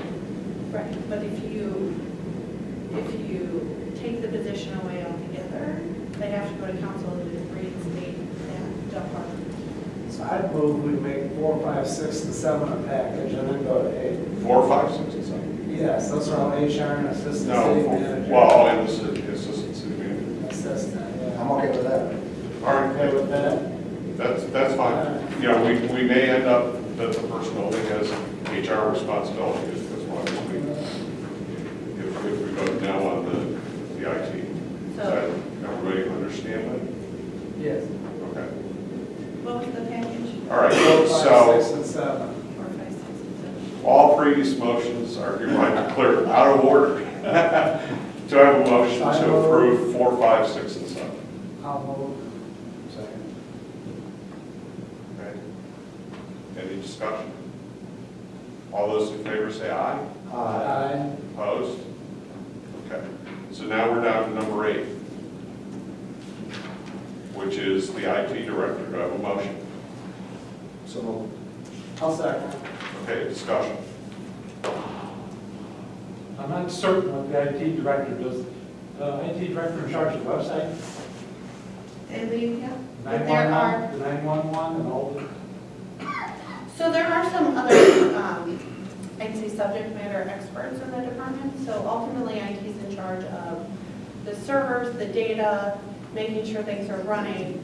But when it comes down to like 911, knowing the intricacies of how to run that software, or like even financial software, the finance director and assistant finance director will be the kind of super user of that software system. But if the server crashes, IT helps. But if I'm trying to figure out, how to give someone access to the system, that would fit the department. So there's, depending on what system we're looking at, what level, what part of the department it goes to. is in there. They're in charge of the entire system. I mean, that's the... Other discussion? Okay, I want to roll. Go ahead. So just a question, I would ask the same question. In the technology group, then how many people are left, full-time? So it's 2 that would be your traditional IT, and 1 that's GIS and database administration. So it would be 3 full-time positions. 3 technical support people. They do the day-to-day, they get your computer out, they get handle the virus, they do regular maintenance, swap out Yeah, computers. there's 2 that really do that, and 1 that So focuses. to keep the day-to-day operation, that's what they do. And that's adequate for that. We're not running afoul of... I would say they're keeping up as best as they can. Some days it's worse than others, If you get a virus, you could have 15 people here and that wouldn't be enough. So I think it really depends on the service need. But we've been really running with that structure right now. And the IT director is filling in where he can, but he's also trying to lead some of the larger projects. So like the ERP project would shift to finance, we would continue with it. Okay, thank you. So when we get the police robocalls, 911's down, that's because the technology's down. And then when it comes back up, it's because somebody in IT, it's not just the city, we're talking all across, the police, the fire, everybody. Right, so there are some people in police that get the rave alerts. They Right. tend to manage it more in the police department, but if something really went down with the whole system, then Right. IT would be more involved. But, so there's some crossover into the departments of, for your subject matter on that specific technology, but when it comes to the entire IT system, that's that department putting it to. So if we vote to eliminate the position, then we can have appointed someone that oversees the 3 people. Right, so then that would default to the assistant city manager under this model. Right. what I worry about is I think in today's world and going forward, the vast majority of people's interaction with the city is through IT. It's not face-to-face. It's through the website, through 911, Facebook, and all those things. Right. We have all kinds of people coming in to ask questions. If they don't, I can go along with it, but I have a real reluctance on that. I think it's vital.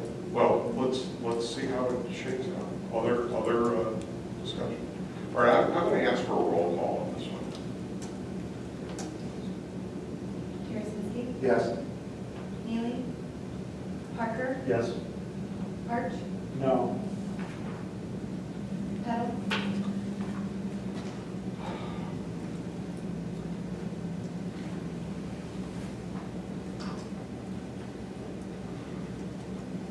No. Nickerson, No. 3-2, no. I have a question. Maybe I was sitting there with respect to my vote. And what would happen if we were 2-2?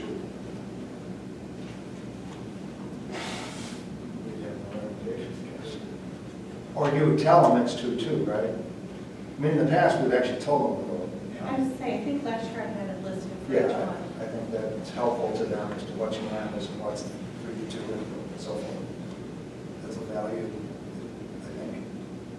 Well, see, I was really debating whether to abstain.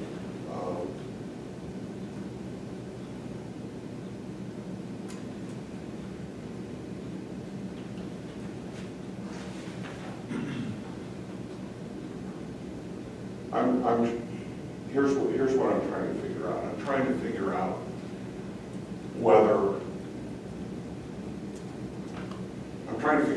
I've got a conflict of interest. The IT director is employed by my department to teach. I don't have anything to do with that. Are people comfortable with me voting? You're not teaching. No, I'm not teaching. I mean, I don't get any financial gain out of it. I don't have a problem. Says you're voting for this, in the best interest of, I'm satisfied. I'm just disclosing. Yeah. So, okay, all right, we'll move forward then. All right. Okay. so I can am going, give the- yeah, go ahead. So this one didn't pass. Correct. So we need to think about, once we get through the recommended ones, what on your alternatives do you want to make up that? funding amount. So I'm going to keep that on our. All right, okay, all right. Thank you, Molly. I am going to recuse myself on this one, because these are my students that are involved. I will just note a factual thing, and that is, I would ask the question, I don't believe that 2 interns is unusual, but that's up to you guys to decide.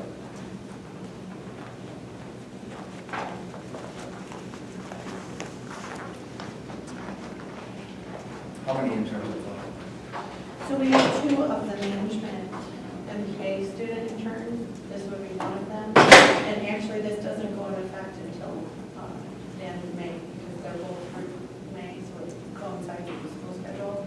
So then we would just hire 1, because they both end in May, instead of hiring 2. This is actually more of your support for social media, Facebook, Twitter. They do those posts, we work with the departments to push that out, draft, press releases if they're less complicated ones. But then we have also been fortunate to get a grant with NIU. So this year, for about 9 months, we were able to have an intern in HR, community development, and at the airport. And we've received that funding again for next year. Actually, we added 1 more through that 9-month grant for IT for next year. So we will have 4 more interns, but they're just only 9 months of the year, so a lot shorter amount of time. The main recommendation for this position being eliminated is the span of control for the school. Still reported under the management analyst, but is now the analyst reports to the assistant city manager, who has a larger span of work responsibilities. My real concern was how much time and effort can you put into managing 2 interns, just with less capability than their work. That's really where this one came into play. I guess we need to call the vote next. So I didn't do take the lead, I guess you're the most senior member, right? I'm oldest. All right, do we have a motion? Yes. I do. And there's a second? Second. All in favor, signify by saying aye. Aye. Any opposed? All right, now we can come back in.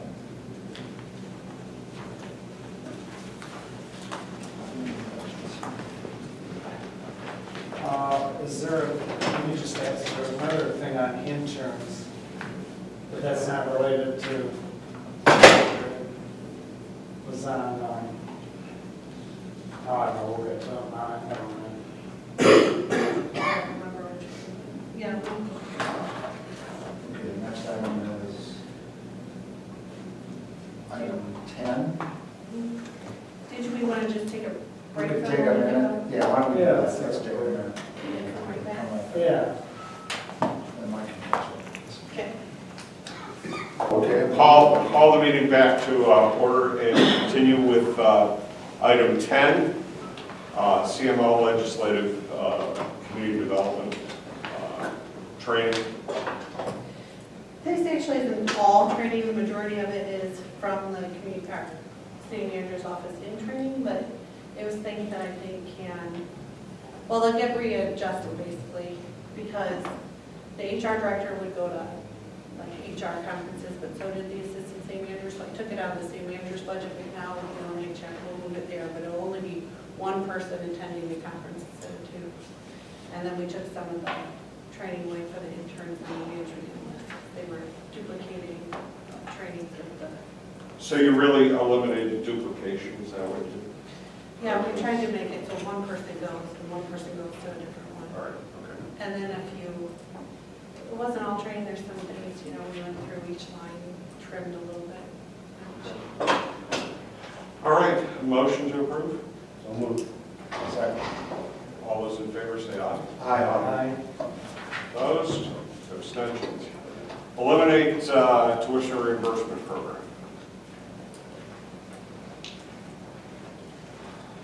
Make a motion to approve. Second.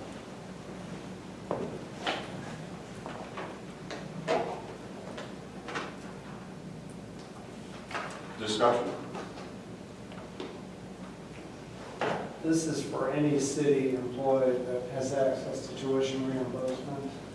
Is there like a limit, like one semester, I mean, one college credit or one community I college don't, course, right, whatever? I don't remember what it was, but there was a certain amount for so many credits and you had to, like, I couldn't go to veterinary science. Correct. You know? It'd have to be, exactly, it probably would have to be related. If I was an HR person, I'd probably want to be a HR class, not a. So I do want to try to work with NIU and Kish College to see if there's something we can work out. Or if not the city providing funding, or maybe there's some Oh, I way we see. can do a program with those two. Because my issue with eliminating this is, to me, that's part of morale and, you know, some of those small benefits employees don't typically think of, but it's like, You know what? I've got to recuse myself. Sorry. with NIU, and, I mean, it could be frankly with any education, but I'm guessing the bulk of it, they go to NIU or, okay, but you're working on something else to, I understand like in-kind type of thing. Yeah, that's, I haven't started it. No, I know. My intention is that, I could get so much time to. that we will go and throw your try to tails out find here. Okay, something okay. where we can partner, if there's I was just thinking. a reduced rate or. Situation where even though it seemed like small amounts, they all add up. You can always reinstitute and things get better. So we have a motion. And a second. Okay. All in favor signify by saying aye. Aye. Opposed? Okay. Mike, you come up again. Number 12. Elimination of redundant, underutilized software. You know, that's our recommendation. It's 6-0, so I don't think there's a need. Unless somebody wants to discuss it, that's our recommendation. We all agree. Technology replacement reduction. Do I have a motion to approve this one? I'll move it. Second. Okay. Discussion. Here we have a majority that, or we have a plurality of no votes.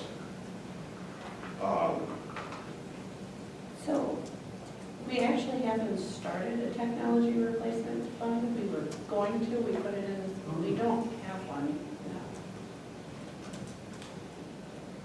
I mean, best practice and goals would be to, we're Yeah. going to try to establish. Okay. So we're not eliminating an existing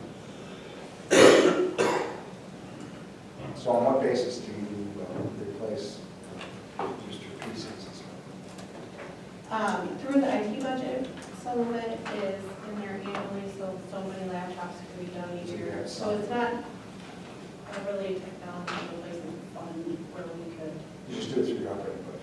yeah, whatever we can get each year, it's prioritized by So, what needs to be turned on.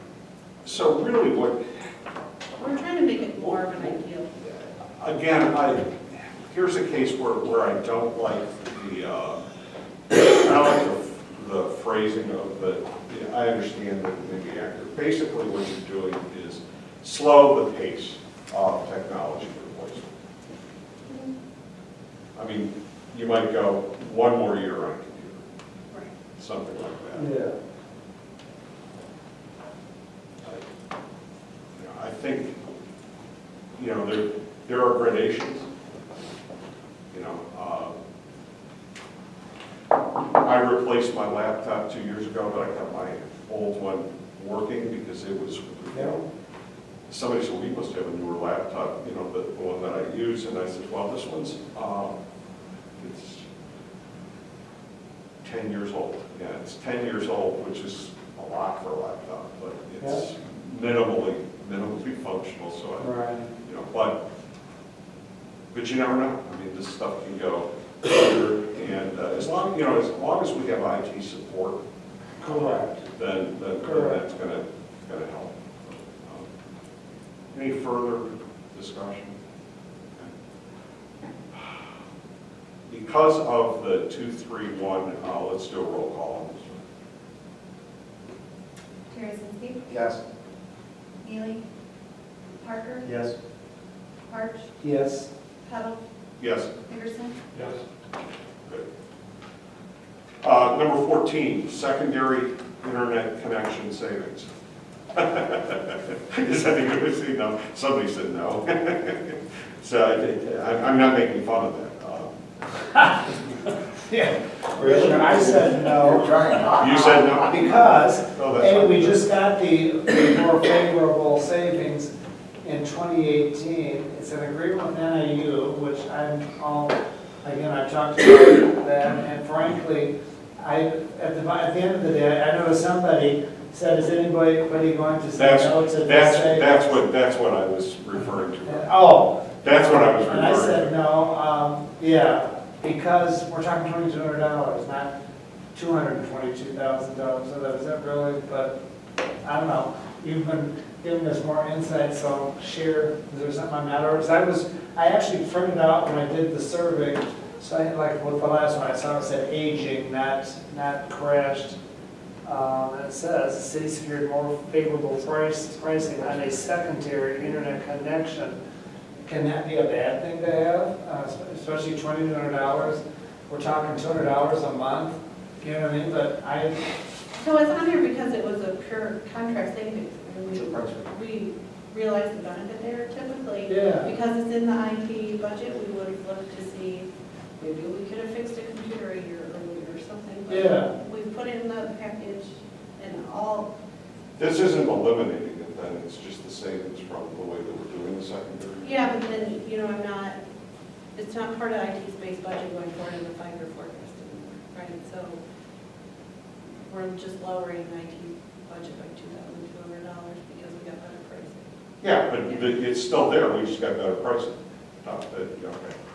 So you That- still that have the seems like- secondary Yeah, internet? that seems like a no-brainer. What was your? Oh, okay. It's already I guess I didn't quite Yeah, it's understand. just we got a better price. Okay, well, all Okay. right, then that's an easy. Okay, all those in favor say aye. Aye. Opposed? Okay. Eliminate account technician 3. It was 660 there, so unless somebody wants to talk about it, we will assume that our recommendation is to eliminate one of the account technician 3s. And that is an elimination. That is, no. There's 2 There's no vacant person. positions, so it's do not fill. Right. And we'll eliminate the position, but there's nobody in it. Okay, eliminate the deputy chief of operations. Quite a bit of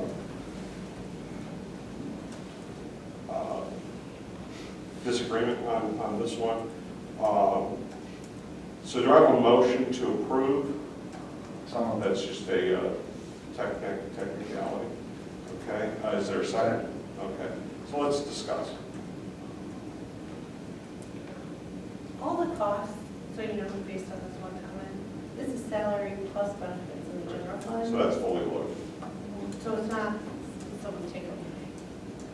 And based on what we've seen before, these positions and these positions, both in the fire department and the police department, have been the highest paid employees as it works out. Historically, this has been pretty typical. And there's a number of reasons for that, but there's no hanging going on.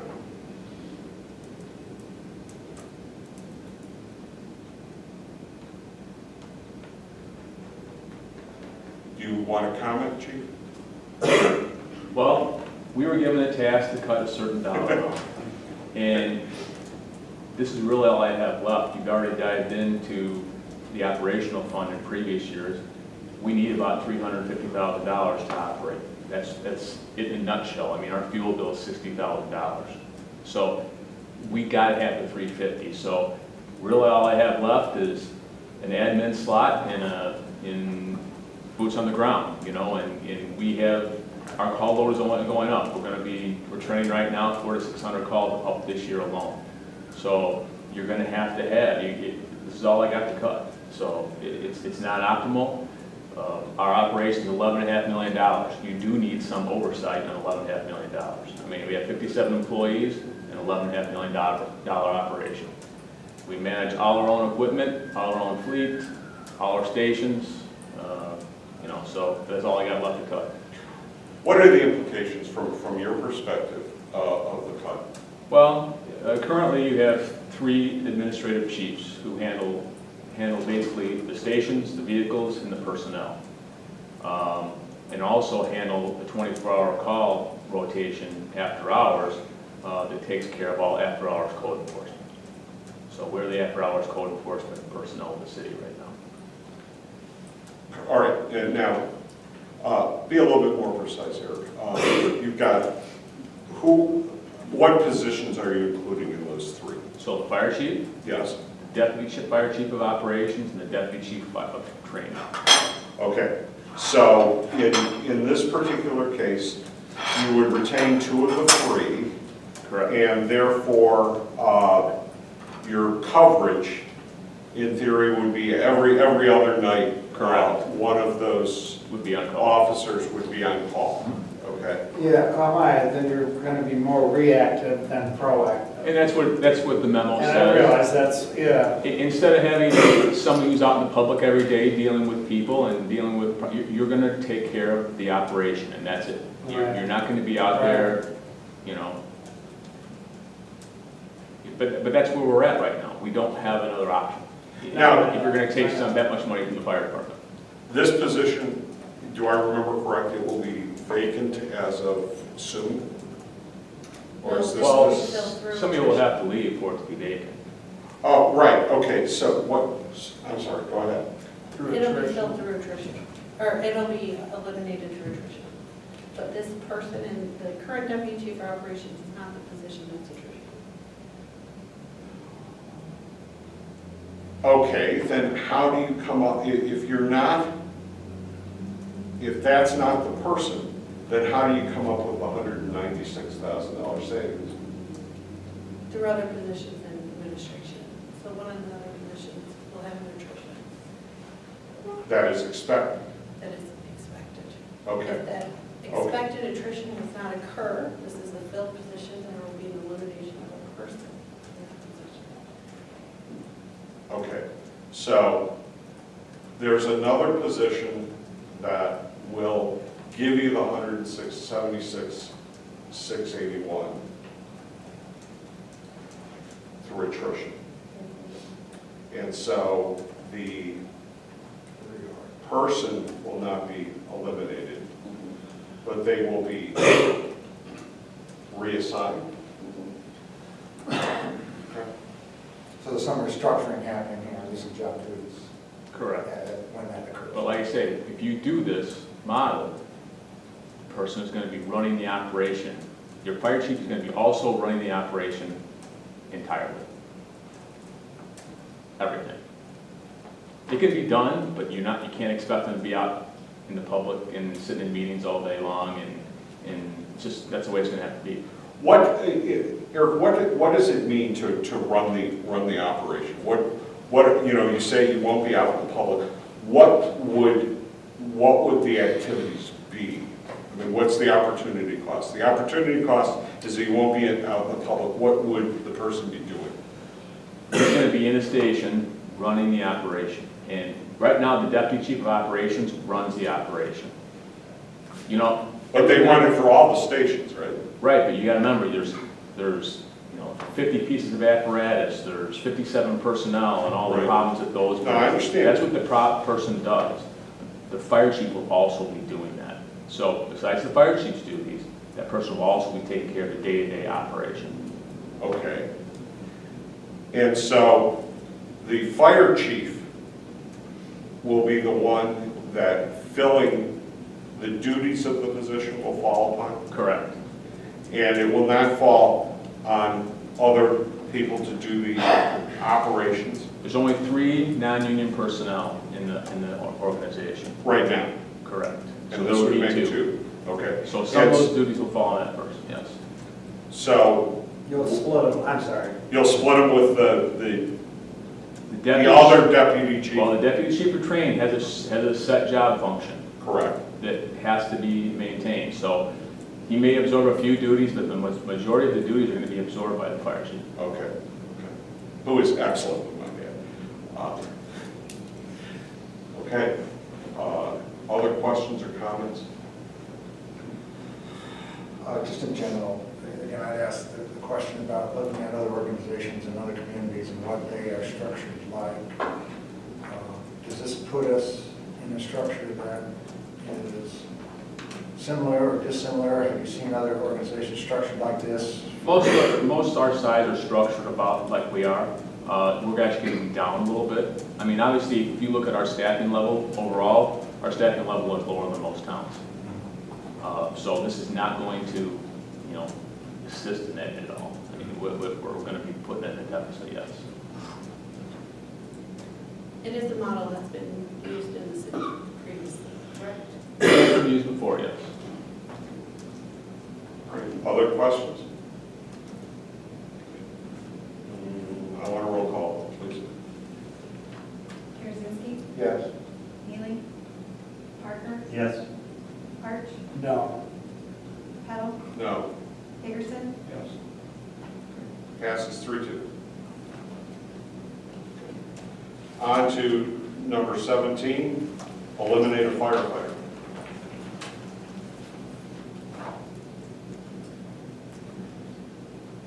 Have a motion? So moved. I'll second. Discussion.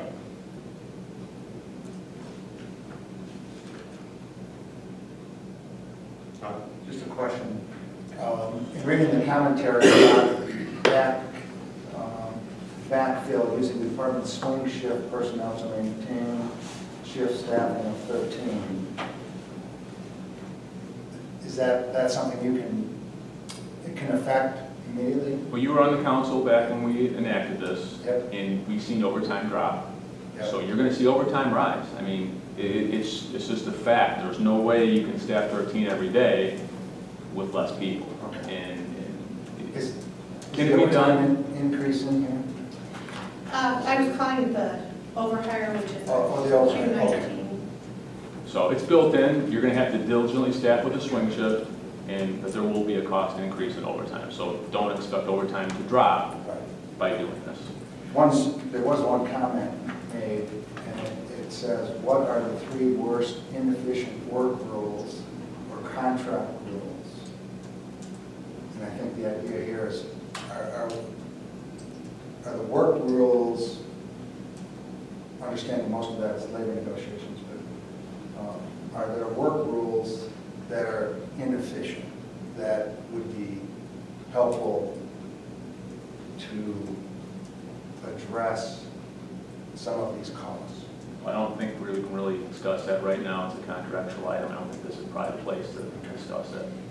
I would say that when we go into any contract negotiation, we look at stuff like that. Correct. It's just not gonna happen by January 1. There's 3 years left in the current contract. 3 years left? Yeah, it's not going to be something that's going to happen right All away. right. It's not Now, gonna be- Molly, let me make sure that I understand this. So if we voted this down, the net would be an increase, or I'm sorry, the net would be that we would only be spending 50,000 relative to what's in the budget, because the over-hire funding would go away if we kept this in, is that correct? Yeah, those two are designed to work together. The reason why the overhire is in there is to be able to have another position filled sooner, so we don't use the overtime quite as often. But I wouldn't recommend putting the overhire funding in there if you don't cut the firefighter position, because I was essentially using. Oh, no, that's what I'm saying. If we Yeah. don't cut the firefighter position, we can eliminate that $49,000. So that the net increase to the budget that we would have to cover is about 50. Right, I do those two together. No, I understand. Okay, roll call, please. Karazinski, Yes. Neely, Parker, No. Arch, No. Petal, No, Dickerson. No. 4-1. Okay, and I will take it that we will say no then to number 19, to authorizing firefighter overhire funding. Objection? No objection. All right. So the next one is eliminate part-time office associate. I believe this is in the fire department also. Is that correct? Correct. Okay.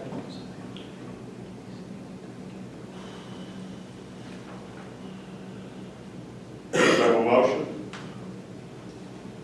I'll move. Is there a second? Second. Discussion? All those in favor say aye. Aye. Opposed? Abstentions?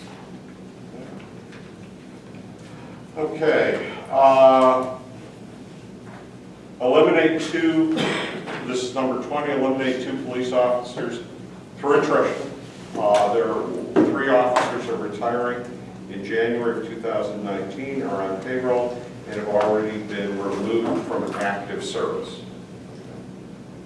So this is another one you're probably going to do in conjunction with the 222 authorized police officer overhead funding. Okay? So the net here is, essentially, the net is the elimination of 1 police officer. So the net is about 89,000 is, when you put the overhire back in. Just to give Eric a chance, Gene, you want to address it? Well, first off, under the calls for service demands we have, last year we trended at 52, we ended at 52,136 calls for service, and 52,107 911 calls. This year we're trending up to about, we expect to be around 59,000 for the year for calls for service. So as chief of police, and this is to state my position, I don't think it's wise to make any cuts. But like the fire chief said, we were tasked with lowering our budgets and proportionately based on the size of our budgets and the size of the anticipated $1.6 million deficit. So in order to do that, much like the fire chief, about 95% of our budget, maybe a little over at times, is personnel based, and the rest is operational. So that 4 or 5% operational includes fleet, uniforms, all the instruments of this profession. So we're in the same position. We're cutting personnel. So just in case I didn't quite understand it, Chairman Petal, I don't know that the net is one loss. The net will be two losses based on this formula. No, actually, Chief, all I'm talking about is dollars. The elimination of the two officers was $177,630, and the overhire authorization was around $90,000, I 85,000. apologize. No, that's all I'm talking about. I'm only talking about dollars, not persons. Now, there was a comment here, which the first half of it needs to be probably at least put on the table. The second half being accumulated leave seems to be an issue to be addressed at some point. That's a labor issue. And so we're not going to go there tonight. But as long as we are not reducing this vital service, it sounds like the 3 officers are not performing any service right now. So the argument that that person would be making, it was not me, the argument that that person would be making is that these 3 officers that are retired are already out of service. So eliminating the 2 positions would put us 1 position up relative to where we are today. Is that got any merit? I think it's a matter of perception. Okay. So there's actually 1 currently, a lot of staff. We have 1 vacancy and 3 retirements that are still on the books until January.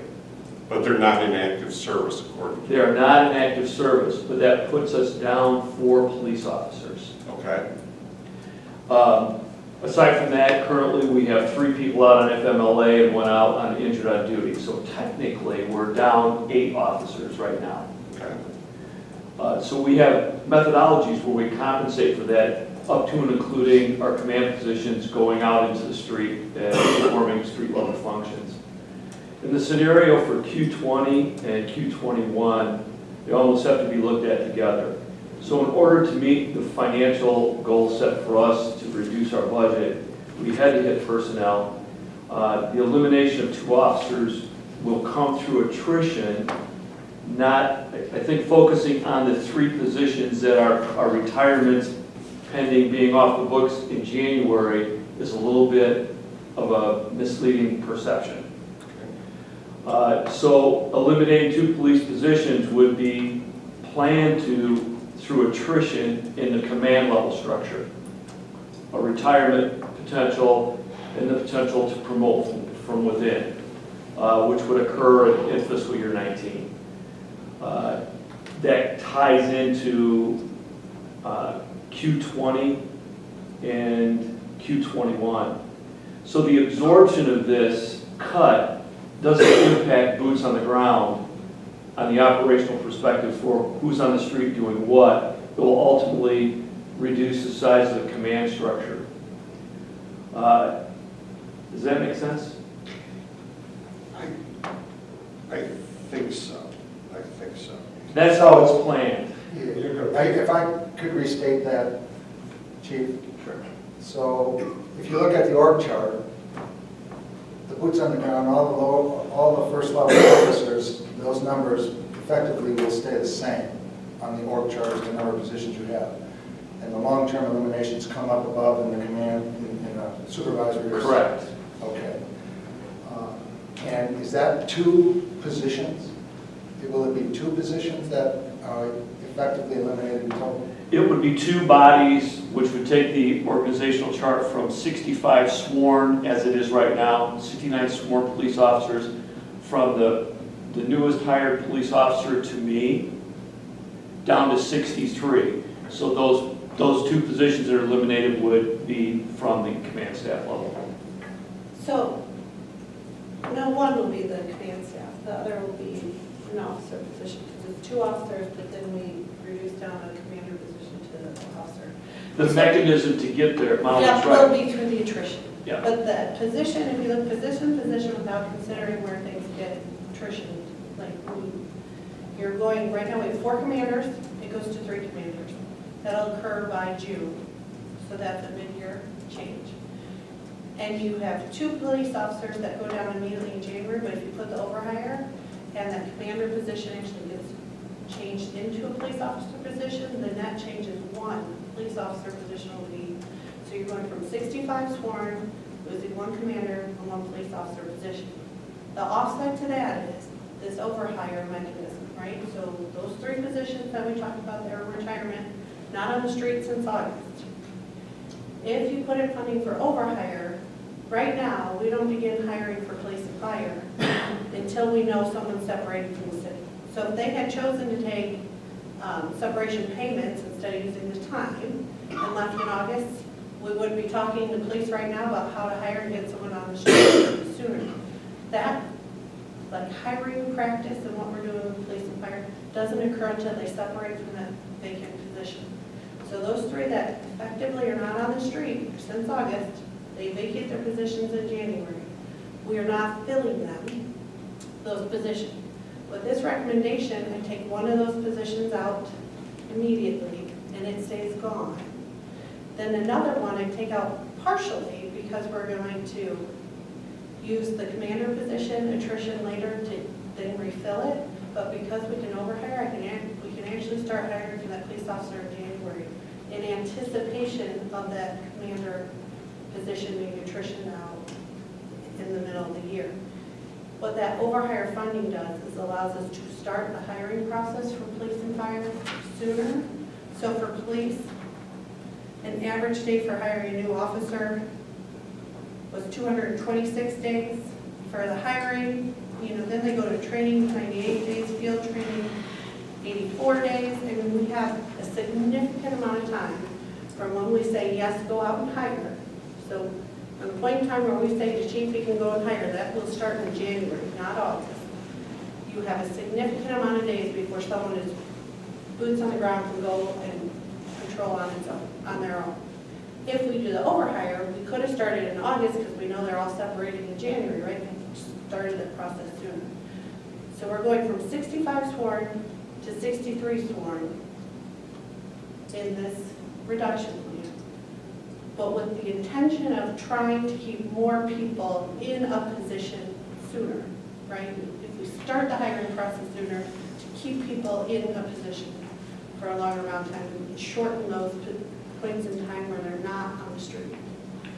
The other thing about the targets, when we went through this, I asked each department to give me a certain amount of proposals, reductions, revenues, based on their department size. Overall, the police department is your largest department with about $100,000 reduction in total when you add up everything put together. So the emphasis was to try not to go to public safety as the first choice when we looked at the reductions. But you can see there have been some significant reductions in the other departments. And to get to a $1.6 million budget gap, police and fire have to be looked at. I mean, there has to be some recommendation of where did their services get changed in this process too. So I really did try to minimize the impact on these two. However, fires ends up being a larger portion of their budget.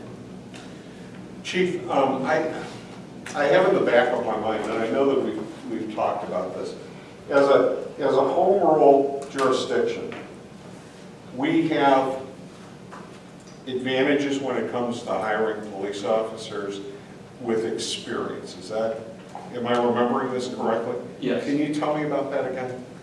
We have a couple of different career paths to hire within the structure of our city. One is purely an entry-level hiring path.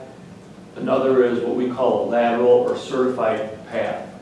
So, and there's a couple of, there's 2 subgroups in that, so there's really 3 total. But if you break it down to just simply entry-level, not certified, and certified as 2 paths into the police department, we have both that we can use. Now, if we were to use a certified path, okay, the assumption would be that the salary might be higher for somebody that's certified. But on the other hand, is it true that you would be able to have this person on the street faster than a new hire?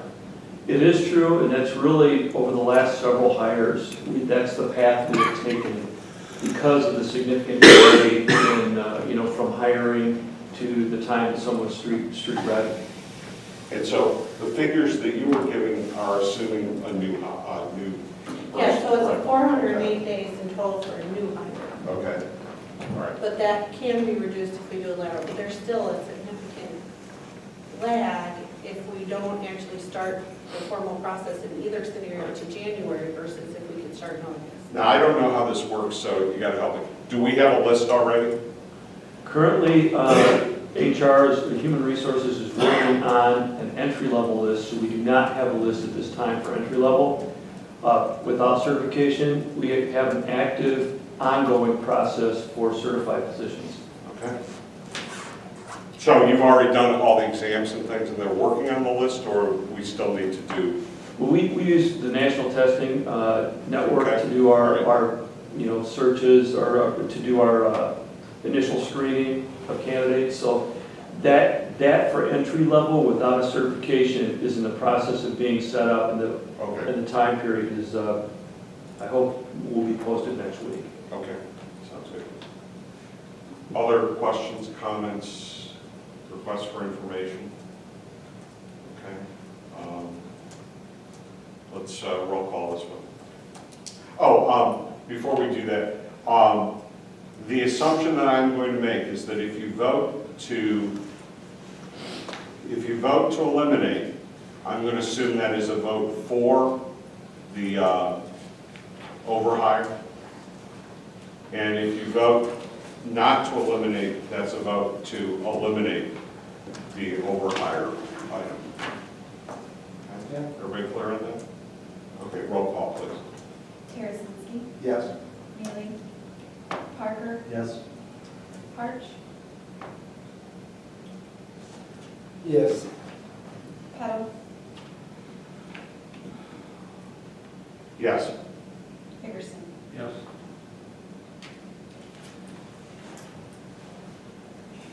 All right. Can I take a moment to ask a different question? On the prior item. This overhire capability seems to be something that the police in particular were after. We voted that down for the fire department. Is that more beneficial in your mind or not for the fire department? You won't need that, you have the employee. Thank you. All right, 21, eliminate a police commander, add one police officer. Now, Chief, this is to be determined how you're going to restructure the department as to which job gets eliminated for commander, or do you know? Yes, it's basically the difference between a commander's salary and a police officer's salary. No, that's what I meant, I'm sorry. What I'm saying is that you've got 4 commanders now. Correct. Okay. Each of them, and what are their job duties? You have a commander that's in charge of patrol. Patrol, detectives, support and special services. Okay. And if you eliminate one of those commanders, you'll have to reallocate duties in some way, whether it's between the commanders or other people. Has that restructuring decision been made? Yes. Okay, all right. Is that a fair question to ask, how that will be done? Yeah, well, the patrol division and the detective division are pretty distinct and separate units that they need that level of command. Okay, The special services and support services of any of the divisions, those two are better suited to be combined than the others. all right, So that would be the way we would go. okay, thank you. Any other questions? This will be a through attrition position. Yeah. So the attrition or This one was a 6-0, so unless there's further discussion, we'll just let it go through. Is it yes? As a yes, yeah. Relocate an office associate. This is no cost. We have a motion. Yeah. So moved. Okay, do we have a second? Second. this actually goes hand in hand with the second one. With 24? So if you take Yeah, we can take 23 and 24 together to approve 23 and 24, unless there's an objection. I hate to drag this out, but Sure. crime-free housing and the initial objectives of crime-free housing and code, I know have been an important topic at the city and seems to be a huge gap in at least some people's minds. I'm one of them. And I know this takes it further down the path from being out of the police group, and all my comment is, of all the things that are going to be handled here, crime-free housing and the effect on code, I think, is an important piece that we continue to miss, in my opinion. I think it's shortchanged, and I don't know how effective our whole code enforcement / crime-free is anymore. But I always thought it had the potential to be real effective if it was really administered strongly. So, I don't know if that helps us here. It'll come back up later too. Yeah, where it is and how it's being done, how effective it is. Okay. Now, just to be clear, the relocating the office associate has no budgetary Right. impact. The adding the 2 part-time records clerk positions does add 45,000 to the budget.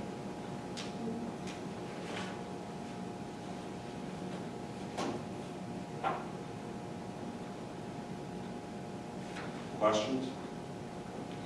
All right, let's roll call this one, please. Karazinski.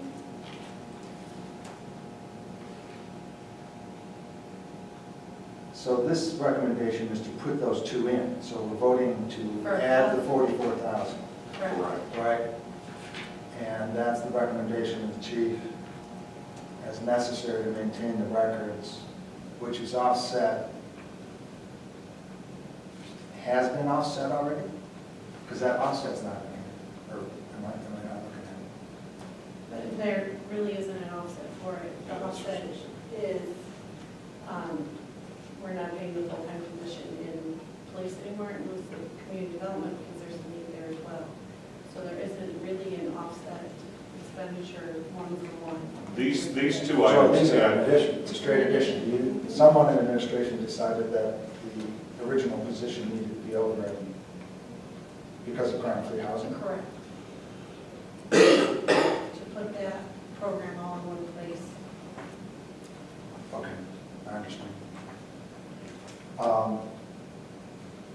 I have to vote yes. I guess we need enough money in there to administer our records. How crime-free is handled and so forth is probably not something we're going to get into here in some depth. Make comments to the city council. Parker. Yes. Arch. Yes. Petal. yes, Hickerson. Yes. we're getting there. Number 25, reduce the city council meeting security detail.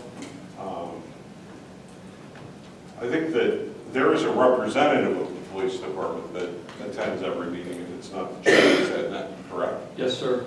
And that person would be armed, correct? Yes, sir. Okay. Do we have a motion to approve? I'll move. Second. Any further discussion? All those in favor say aye. Aye. All those opposed? Nay. Nay. And abstentions. Even though it's voice, you can record it as 4-1. Okay. Eliminate a street maintenance worker. 26. Motion? Motion. Second? Second. Okay, discussion. Go ahead. This is just a transfer, right? All we're doing here is moving another charge to the water department. So we're filling one of the, all the street positions are filled, so the actual person, someone in street will move to water, will fill that way, and eliminate that street position, but yes, there'll be more, the positions that are in water, on the water division are charged more to the water fund than the general fund, The ones in street are charged more to the general fund than in water, and you'll see that in the following question. Do those positions really work that way, or are they totally intermittent? We're getting more and more intermingled, so the public works director pushed more for the 50-50 split between the two, then it wouldn't have mattered. I'm not quite sure we're fully 50-50 in water and street just yet in the services they provide. So to a great extent, this is an accounting maneuver, in the sense that we're not actually eliminating a position. No, you are. Well, you're right. Okay. You've got 2 current vacancies in water maintenance positions. You have none in street maintenance, okay? When this is over, what you'll end up with is you'll end up with 1 in 1, and you'll eliminate the 1 in street, Right. okay? Overall, So, public works goes down 1 position, but not a person. but it's a position that is vacant.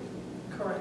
Okay, so in effect, the savings comes from moving it from street to water, because when it's in street, a larger portion of that is on the general fund. So basically, this is a matter of moving more of the salary to the water fund and taking it off of the general fund. So it's the same number of heads. Yeah, it's an accounting maneuver. No, we go down 1 in total. Ultimately, yeah, but If you add In the water terms of department fill- and this together, there's no change in No dollars. in current heads, because there's 2 vacancies. Right, yes, the people filling the position, they stay. The number of positions does go down 1 Correct. from last year. That is a non-filled position right now, so it's being, okay. Do you follow that now? No. All right, there's 2 vacancies. If I look at an organization chart, It'll be down 1 position. so you're telling me that if I add the 2, if I take the water department and add it to the streets group, right? They had a budget, they each had so many positions on the Right. ground, right? So if I take that budget today, the current budget, and I take it tomorrow with this 19 budget, do we have a real reduction in heads? Yes, so That's if there are about 1 10 person. positions now, it'll be 9 positions. So actually, part of this is the savings in water, it's just you're only seeing the general fund portion here. Right. Okay, so there is a true head count reduction. Yes. Now that, That's when you go to the keep next that thing, on it'll reading. change. I thought it's. So this is a street maintenance worker right now getting paid through water. A portion of their salary. Portion. What will suffer, or what will not happen when this gets eliminated? I think ultimately the vision is to try to do more cross-training between the two, so we're not so Oh. segregated water streets. But right now, Okay. the people that are in streets are the ones that go and deal with the potholes, and the ones in water will go deal with water main breaks. So, but there is some Right. cross-training overlap between those positions. So Which when I go look at the water department, there'll be no increase in wages. No, the water will stay the same, it'll go down for this one. Now, when we get to the next one, it's a different story. But you can't wait. Wait a minute. The water department will see an increase in wage. Not for this one. So right now, public works positions, if it's on the street side, which is Right. this elimination, Correct. there's 70% funded general fund, Right. 30% funded water. Right. And So when what this about one the goes other? down, What about the other one so when when, they're in water? if they're in water, it's 70% water fund. Right, so now if this position will be moved from 70% street Right. to 70% water. To a position I already budgeted at 70% water. Oh, okay. Okay, so this you're one actually saying- reduces You're both. saying as compared to budget, but as compared to what you're actually paying out with 2 vacant positions. Right, I'm not in paying out water. the vacancy right now. All right, okay. But budget-wise, this does have a reduction in the water fund. Right, yes. This it does. one. All right, 27, increase cross-service delivery and adjust the funding split. Now, this Did you vote one, on this one? you know, we gotta vote on that one. Oh, I'm sorry. Okay,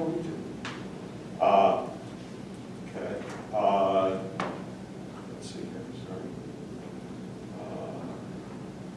Okay, further discussion? Okay. All those in favor say aye. Aye. Opposed? Abstention? Okay. All right, now, 27, increased cross-service delivery, adjust funding split. Do I have a motion? So moved. Second? Second. Okay. This is the one that now shifts $89,000 to the water fund from the general fund. Because the funding split that we just talked about, the 70-30, now becomes 60%. So if you're in street, you're 60% general fund, 40% water. And if you're in water, you're 60% water, 40% general fund.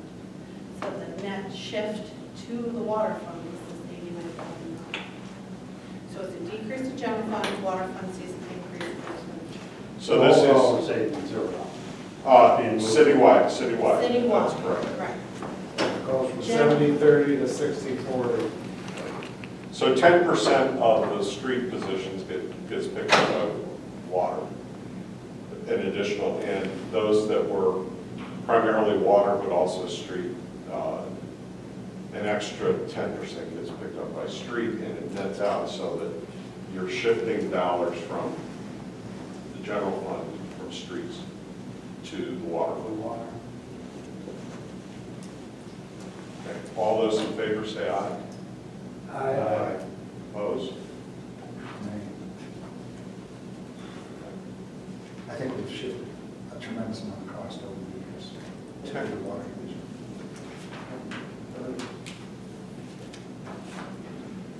28, eliminate snow removal on arterial sidewalks. Do I have a motion? I'll move. Is there a second? Second. Okay, there's quite a bit of disagreement on this one, so discussion.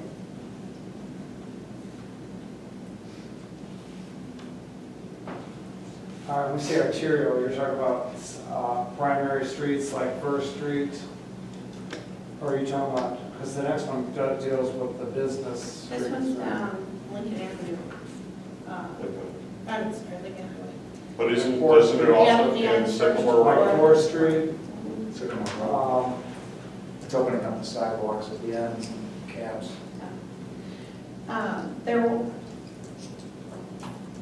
There is, so the shift would be to ask the business owner and property owner to be the one that's primary for that. So you could have it done in that manner, or you could look to do a special service area where then the contract is shifted to a special service area and the payment comes through the taxes on those properties. Okay, the problem is, and I'm focused on Fourth Street now, so I know there's lots of arterial streets.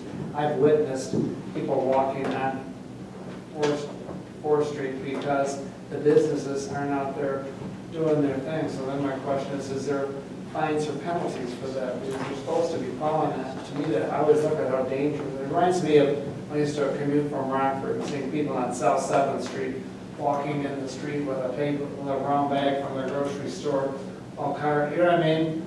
So yeah, I have a little bit of issue with that. Somebody is asking, and I see that frequently, what does Sycamore, I don't think it matters what Sycamore or other cities do. This is DeKalb, and frankly, I think we've got to quit comparing to what other cities do and worry about what DeKalb's doing, because if we had Sycamore's problems, we probably wouldn't be talking about a lot of this stuff, so. Well, and I think that, I know I just brought up two big things there. well, no, I think that one of the things that we have to realize is just take 4th Street, and I don't know if you consider Taylor to be an arterial. It's darn close. Well, there isn't really any business. That's all residential, yeah, until you get down by But- Schwab's. You got the school there. Right, on Taylor or on 4th? Oh, yeah, down by, South of Taylor. Yeah. correct, down You past. got big cars, all those. Oh, right, oh, no, I understand that, but this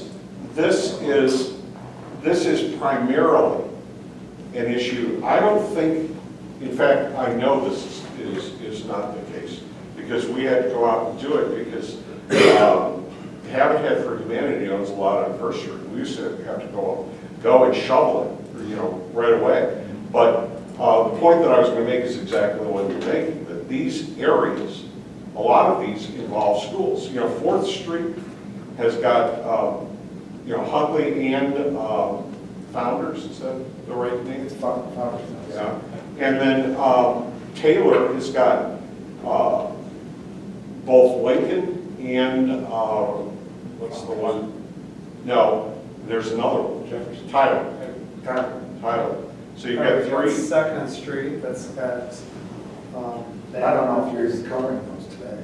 I don't know what you do, Taylor. I live on a street that. See, that's what I'm, yeah. We were told we have to, which I would do any of the jet shop, what we do is we have a school on the street. It's also one of the primary South Second But it's Street. normally, But I can tell you, there's 48 people out hours. there that don't shovel, and I'm not clear. And again, I realize resources are limited, in an ideal world, you have a snow cap going out, but, it's like, it's ridiculous, where I've seen people falling and sliding, because, I don't know, just hit a hot topic, hot button here. I think it's the business owners that don't do it that cause the problem. And I hear what you're saying, I just, Yeah, but see, okay, this is not the CBD though, too. This is out on Sycamore Road too. Yes, it is. yes, they do. Well, you see people trying to walk along the sidewalks on Sycamore Road. It's very difficult. Well, don't do that when there's a block coming by, otherwise Well, you get buried. that's a problem too, but those corners and those sidewalks, I think part of that is this. That's what I, Yeah, it is. yeah. So if you don't do it, it is not going to get done. But I mean, I think there's two sides to the story. And the question is which way do you want to come down? Number one, if the most important thing from a public service standpoint is to make sure that those sidewalks are cleared in a reliable fashion, and it's worth $35,000 to do that, then that's one side. The other side is why should we give property owners a free pass Right. when other people have to pay when they're not on that area to clear their sidewalks, to clear their parking lots, et cetera. And so, you got to weigh those out. And Well, special service area is an interesting idea. do you think it would pass? I don't know. I mean, that central business, they give them all kinds of credits, so to suggest that would, you're doing everything to make life better for those people. Now, maybe that's an advantage they take, but it would be tough sledding to pass. Or you have to have 51% to even start the discussion with us 51% now. of the The property. owners have Oh, you got to approve get it. them to agree. Yeah, the property owners have to agree. And that's why a lot of developers do it before there's any problem. Probably right.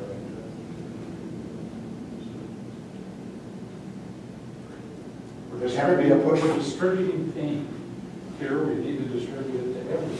There's a few I think we've got to, selected areas, everybody needs to share. I think we've got to vote and see where the votes fall. I don't know. Roll call. Karasinski,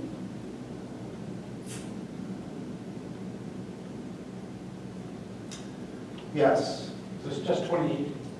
Just Just 28, just 28. Parker, No. Arch, Yes. Kettle, Yes. Peterson, Yes. Four words, guys. And I respect any vote of no on that. Eliminate snow removal on central business district sidewalks. Motion? So, second. Second, okay. I think this is the same discussion. It is the same. All right. What does Sycamore do? Does anybody know? I asked him, I was thinking. Because I think their areas are really clear. When I go down there, the DeKalb's areas are supposed to be clear, but they're not anywhere near as clear as Sycamore's, as far as the standard to live up to. I'll follow him. Now, Molly, is that only the sidewalks, the 30,000? So there would still be a contract for the alleys? In the parking I'll ask him how those are handled. The parking lot's ours, but the alleys, I think, that there was a separate, there used to be a separate contract for those alleys because you couldn't bring the big trucks in. You had to use the pickup trucks. I'll ask Tim on that one, but from what I understand on this, and what the information you gave me was all on the cycle. But I'll follow up on Sycamore and Kelly's. Okay, roll call. Karasinski, No. Parker, No, March, No. Kettle,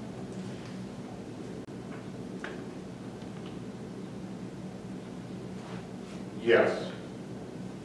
Peterson, Yes. 3-2 in the no category.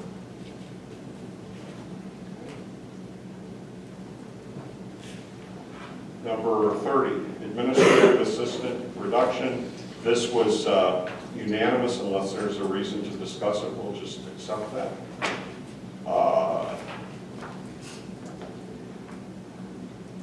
I'm going to move on to 32 and we'll come back to 31. Reduce, eliminate municipal band funding. Do I have a motion? So, Is there a second? Second. All right, discussion. We're evenly split on this one. Can I state that you are now into the alternatives to the recommendation? Oh, So if you vote for municipal land, let's say you're in favor and you want to reduce this one, it'll offset, the fact you voted no on the IT director.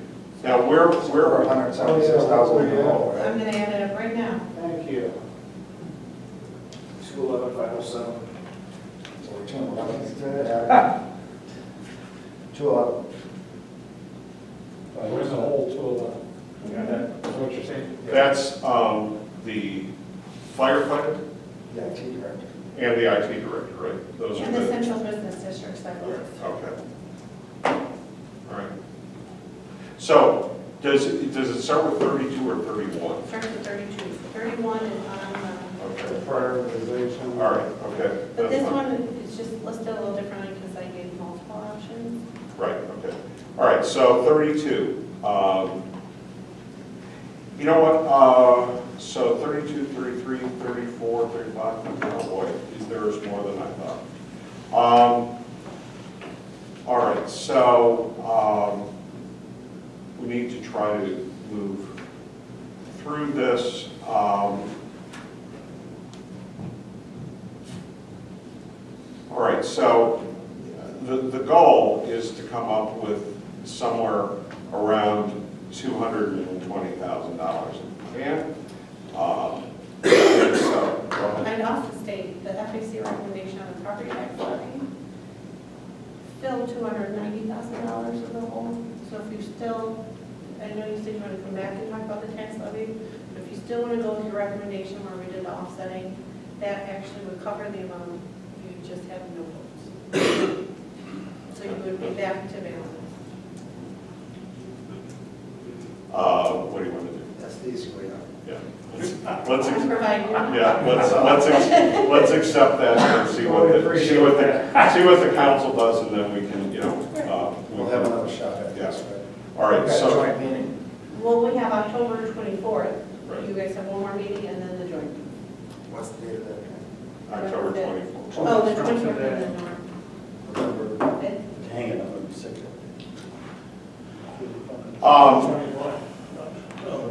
I don't know, I mean, so this is either the whole thing or nothing. That's what this is stating, right? Cut it 100%. No, there's a partial one in B that, You do whatever you want. yeah, I think we're going to just stay off of it for now. We're done for the night?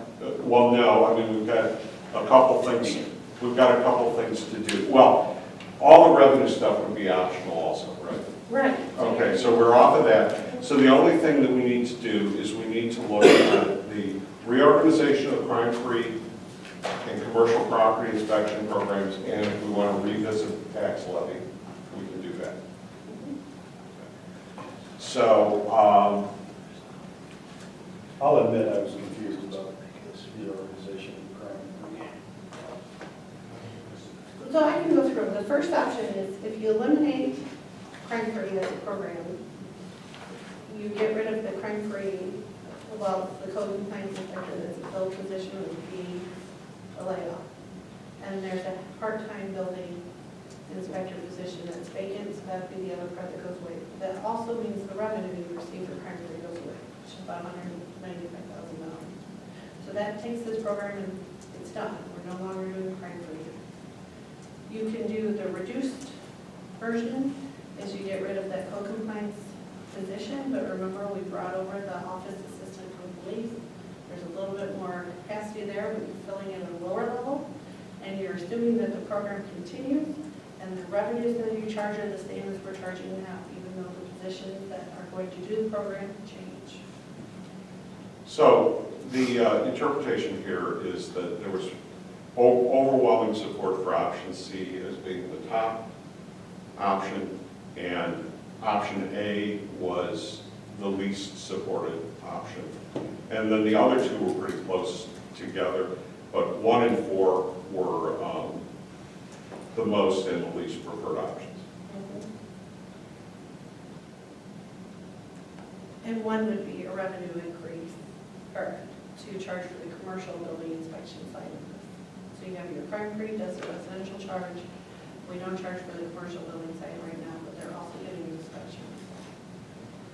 Are other communities doing that regularly as a charge? I do think in different ways they do. I'm starting to see a trend, and I see a lot of people doing, that's what the last one is you kind of do away with all of the individual crime-free, Friday life safety commercial, and you say, here's your building license, here's all the things you need done for this building, and then the charge is built on that. I think if there's one lesson that we've learned in the community, it's that we do need to follow up. And you know, we're paying the price. We paid the price for one of those being derelict. Yeah, emergency repairs. Yeah, and the like. So. Or, I mean, yeah, the whole thing was in the paper. Any further discussion on this item? Are we comfortable with this is the way it fell out? So what is our recommendation? What is C again? That's to charge on the commercial building side, Okay, and keep it the same. keep crime-free in place. Yeah, if anything, I'd enhance it. Well, you're enhancing a little bit because we brought it. I mean, a lot. So that's our most preferred option, is that we want to maintain it, fund it with a new fee from commercial. So we basically was support for the program. So that's our recommendation. Yeah. All right, let's go back to the tax levy. Anyone have items they want to further discuss or undertake on the tax levy? I don't, at this time. I have the same concern. I know what the recommendation was that we passed, but I wouldn't support it at this point. But we'll have a chance to come back. Okay, so leave it as it is. Any feeling differently? I want to stay. Yeah, I think that's a factor. We'll pass it, we'll go over time. A lot of it is Oh, yeah, we've been in here later, a lot of times, so. 9:30 or. I gotta go find my phone. Yeah. The good thing is the Brewers aren't playing tonight, so I don't have to worry about that. There you go. Oh, yeah. Hold on. All right, confirm our meeting for the 24th, Same time, same place? same time, same place. Have a motion to adjourn. So move. Second. All those in favor say aye. Aye. Opposed?